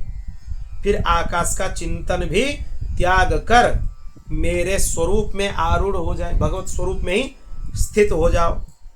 और भगवान के अलावा और कोई वस्तुओं का चिंतन मत करो। प्रहलाद जी को ये ध्यान सिद्ध था, इसलिए वो कहीं भी देखते थे उनको सब भगवान ही दिखते थे, चतुर्भुज भगवान हर जगह। उनको समुद्र में धकेल दिए, समुद्र के अंदर भगवान है, सच में भी भगवान आकर उनको पकड़ लिए। सर्प के पास छोड़ दिया गया, वहां भी भगवान को देखे। अग्नि में होलिका लेकर बैठ गई, वहां भी भगवान दिखे। उनको हर जगह भगवान दिखते थे। ये स्वरूप की ध्यान उनको सिद्ध था। कैसे सिद्ध था? ये उपदेश नारद जी ने मातृगर्भ में जब थे तब ही प्रदान कर दिए थे कि भगवान ऐसे हैं। वो मातृगर्भ से ध्यान शुरू कर दिए थे प्रहलाद जी, माता के गर्भ से। तब से वो ध्यान करने लगते थे ठाकुर जी, छुप छुप कर पूजन करते थे ठाकुर जी, जैसे किसी को ना दिखे। इतने प्रेम में विभोर हो जाते थे। जब इस प्रकार चित्त समाहित हो जाए, तब जैसे एक ज्योति दूसरे ज्योति से मिलकर एक हो जाती है, वैसे ही अपने में मुझे और मुझ सर्वात्मा में अपने आप को अनुभव करने लगता है। वह स्थिति में आप और भगवान में कोई अंतर रहता नहीं है। आप भगवान में हो जाते हो, भगवान आप में हो जाते, वो स्थिति बन जाती है। कोई अंतर नहीं रहता। आप जो बोल रहे हो भगवान बोल रहे हैं, आप जो कर रहे हो भगवान कर रहे हैं।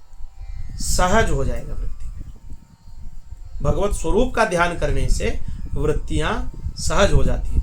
लीला चिंतन अलग है, मानसी सेवा अलग है, ध्यान अलग है। पहले हम मानसी सेवा का चर्चा कुछ किए थे, आज ध्यान का चर्चा किए। कभी समय आएगा इसी एकादश स्कंद में ठाकुर जी चाहेंगे तो लीला चिंतन कैसे होना चाहिए वो भी चर्चा करेंगे। अगर ठाकुर जी का उसमें उनकी अनुमति होगा तो वो अपने आप आ जाएगा विषय। जो योगी इस प्रकार तीव्र ध्यान योग के द्वारा मुझ में अपने चित्त को संयम करता है, उसके चित्त से वस्तु की अनेकता नष्ट हो जाती है और तत्संबंधी ज्ञान, उनकी प्राप्ति के लिए होने वाली कर्मों का भ्रम उससे शीघ्र निवृत्त हो जाते हैं। वो मुक्त हो जाता है, फिर कोई संदेह उसमें रहता ही नहीं है। बोल भक्तवत्सल भगवान की।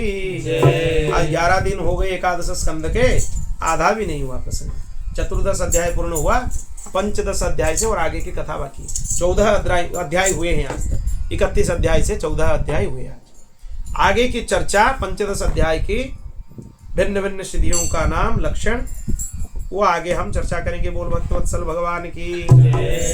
हरि शरणम हरि शरणम हरि शरणम।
ओम पूर्णमदः पूर्णमिदं पूर्णात् पूर्णमुदच्यते पूर्णस्य पूर्णमादाय पूर्णमेवावशिष्यते हरि ओम शांति शांति शांति।